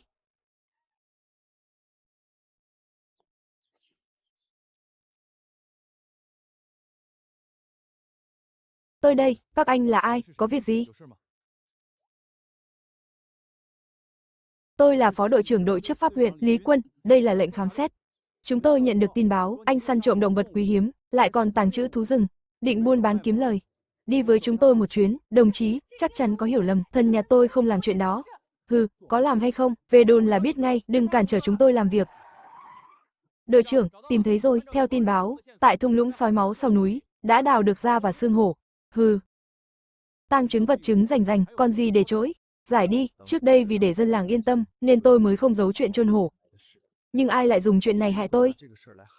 Chắc là Hồ Căn Sinh nhà họ Hồ thù tôi. Không ngờ thằng họ Triệu đó đã nhúng tay vào tận trong thôn rồi. Trương Thần. Bố, mẹ, Nguyệt Nhi, đừng lo, cây ngay không sợ chết đứng. Tôi không sao đâu. Hãy tìm Thiên Minh, cậu ấy sẽ làm chứng cho tôi, bớt nói nhảm, đi mau. Trương Thần, mày cũng có ngày hôm nay sao? Đúng là trời có mắt. Trương Thần, ai bảo mày không biết điều. Giờ thì đụng phải đá tảng rồi, đáng đời.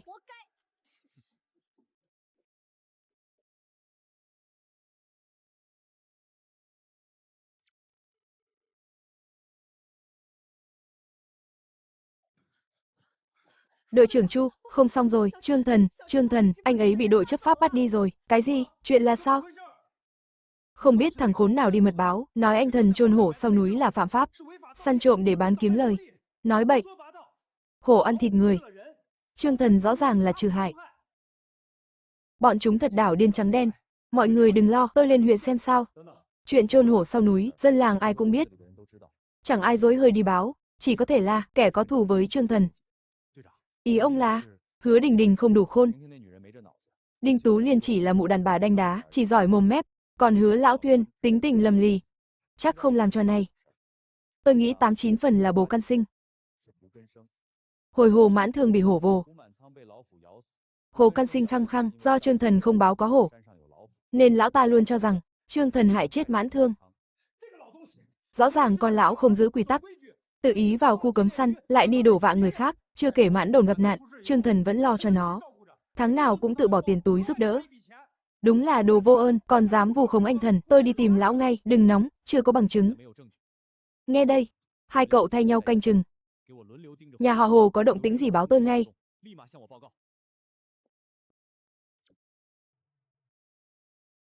Sao lại không cho thả người? Ông có ý gì? Chuyện con hổ đó, tôi đã báo cáo đội chấp pháp rồi. Ông dám bảo không biết. Tôi biết, hồ sơ ở đây này. Giấy tờ đầy đủ rồi. Còn gì để nói nữa? Trương Thần bị oan, sao không cho tôi đưa cậu ấy đi? Trên đã đích thân hỏi tới rồi. Cục trưởng đã ra lệnh, phải xử lý nghiêm, xử lý nghiêm. Thế nào là xử lý nghiêm? Trương Thần rõ ràng bị oan, tại sao phải xử lý nghiêm? Ông có biết sao lại cử Lý Quân đi không? Mà không phải tôi không? Đây là lệnh cấp trên, Trương Thần đắc tội người ta rồi. Phương Mộc, ông nói với tôi mấy cái này làm gì? Đừng bảo là ông sợ rồi đấy nhé. Đừng quên, ai đã giúp ông lấy sâm?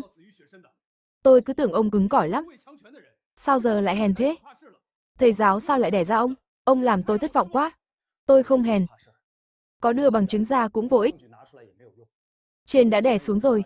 Nộp bằng chứng này lên. Ông nghĩ giữ được sao? Thế giờ làm sao? Để mặc Trương Thần chết oan à? Đây là hồ sơ gốc. Tôi sẽ lên tỉnh phản ánh. Vượt cấp lên tỉnh à? Kẻ đó quyền thế lắm. Huyện này ai cũng theo hắn. Tôi không thể liều. Phó thị trưởng là bạn bố tôi. Ông ấy rất chính trực. Tôi sẽ tìm ông ấy, chắc chắn giải oan được. Được. Tôi tin ông. Làm tốt lắm. Ông chủ cho cậu đối. Nhớ giữ kín miệng đấy.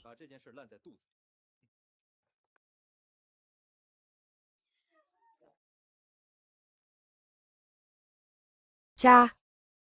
Vừa rồi là ai?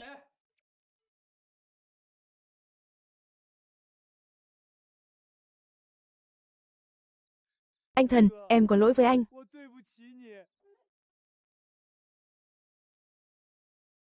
Các người, làm gì thế?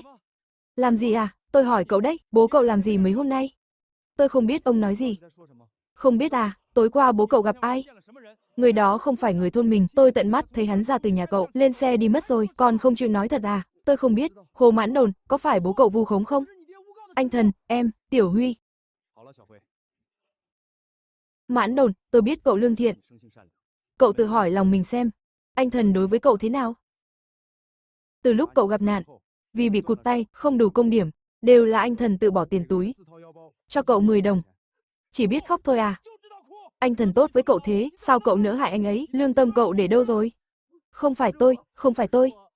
Tôi biết không phải cậu, là bố cậu, ông ấy luôn nghĩ cậu, cái chết của anh cả, và cánh tay này của cậu là tại anh Thần, nhưng ông phải hiểu rõ, việc này anh Thần vô can, Mãn Đồn, sống phải biết ơn, huống hồ anh Thần lập hợp tác xã, là vì miếng cơm cho cả làng, không sợ bị người đời khinh sao, các người đừng ép tôi, ông ấy là cha tôi biết làm sao đây, thôi, ép nó tố cha nó, khó cho nó quá, Hồ Mãn Đồn.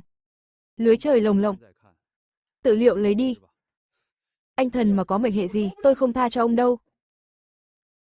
Khoan, tôi chỉ biết, người tìm cha tôi từ huyện về, hình như là người của dược phẩm Hoàng Thịnh. Họ đưa cha tôi một khoản tiền, cha tôi đã khai chuyện anh Thần chôn hổ, cho họ biết, tiền này tôi không lấy một xu, chỉ xin tha cho cha tôi.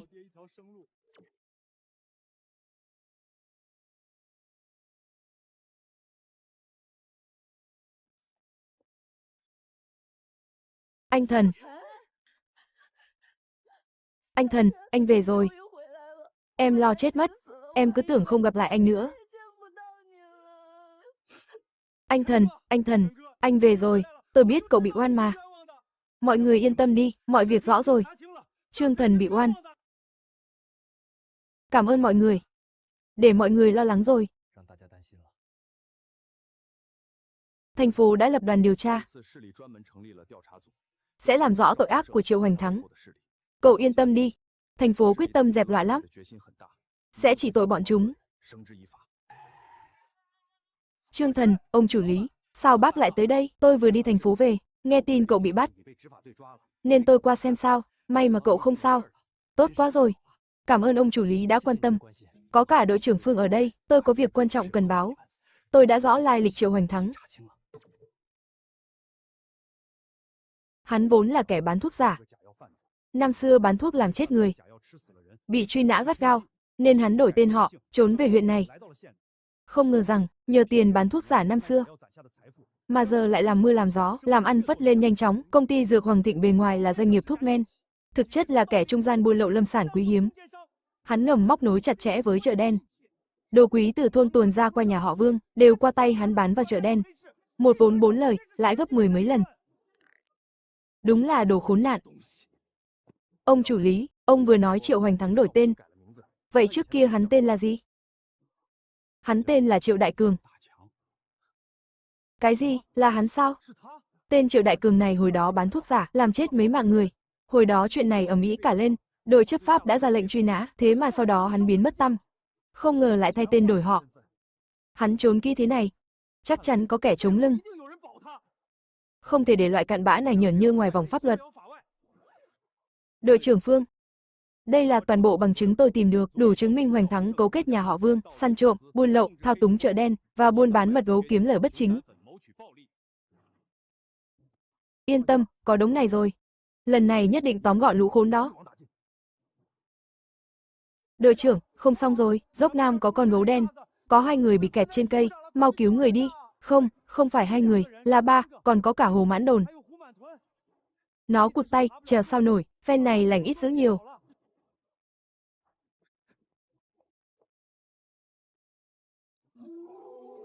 Cứu tôi với 2 anh ơi. Kéo tôi lên với, cứu tôi với, Mãn Đồn. Không phải tôi không cứu, con gấu dữ quá. Chúng tôi cũng đang nguy. Mãn Đồn, đừng trách tôi. Tôi mà kéo cậu lên. Ngộ nhỡ rơi xuống. Tôi không muốn chết đâu. Chắc là quả báo rồi. Cha ơi, con bất hiếu. Không thể phụng dưỡng cha.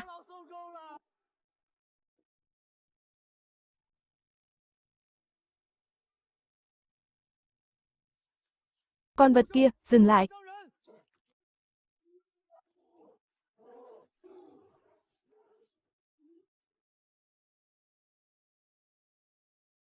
Là anh Thần, anh ấy tới rồi. Chúng ta được cứu rồi.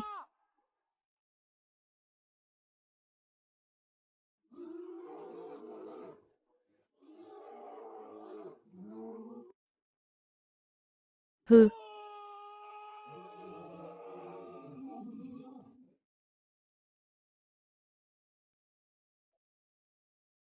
Phát hiện con mồi, hấp thụ thiên phú gấu đen. Hấp thụ, chúc mừng ký chủ. Nhận thiên phú kim cương thể phách, phòng ngự tăng mạnh. Ký chủ có thể phách gấu đen. Sát thương bên ngoài giảm mạnh.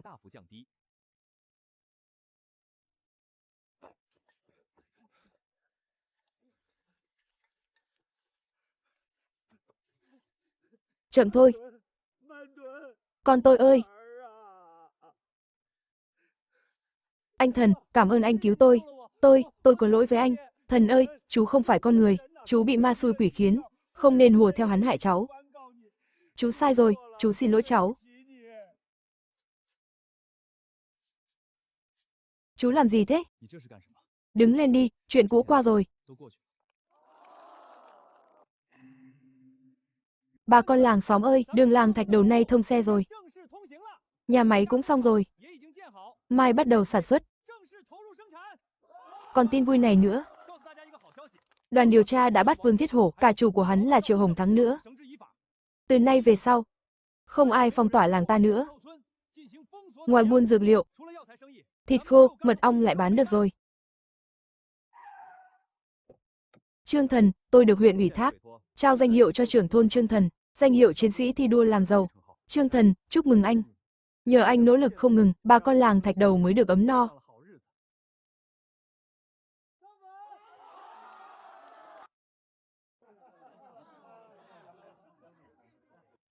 Mẹ ơi, mẹ sắp lấy chú ấy à? Sau này gọi là bố. Bố.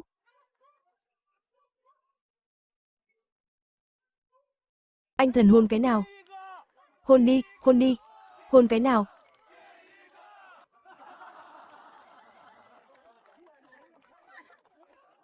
Động phòng thôi.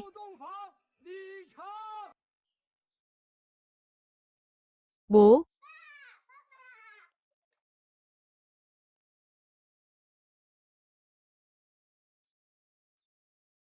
Anh về rồi, đi huyện lâu thế, có gì mới không?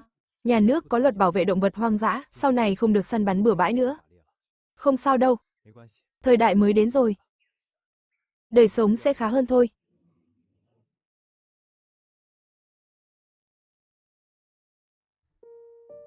Tâm thư gửi đến những người bạn thân thiết của Bình luận phim Channel.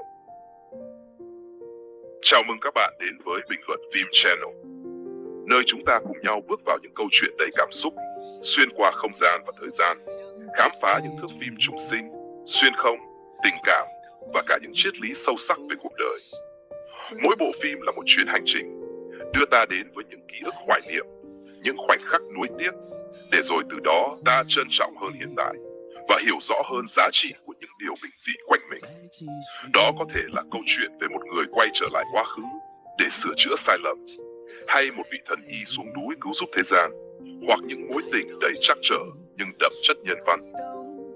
Chúng tôi tin rằng điện ảnh không chỉ để giải trí, mà còn là những bài học cuộc sống, là tấm gương phản chiếu tâm hồn, giúp mỗi người tìm thấy một phần bản thân trong từng câu chuyện. Và trên hành trình này, sự đồng hành của các bạn chính là động lực lớn nhất để chúng tôi tiếp tục sáng tạo và mang đến những nội dung chất lượng nhất. Cảm ơn tất cả những khán giả thân yêu đã luôn ủng hộ, lắng nghe và chia sẻ cùng Bình luận phim Channel. Hãy tiếp tục cùng chúng tôi khám phá những câu chuyện hay, để mỗi video không chỉ là những thước phim, mà còn là những cảm xúc đáng trân quý trong cuộc đời. Trân trọng, Bình luận phim Channel.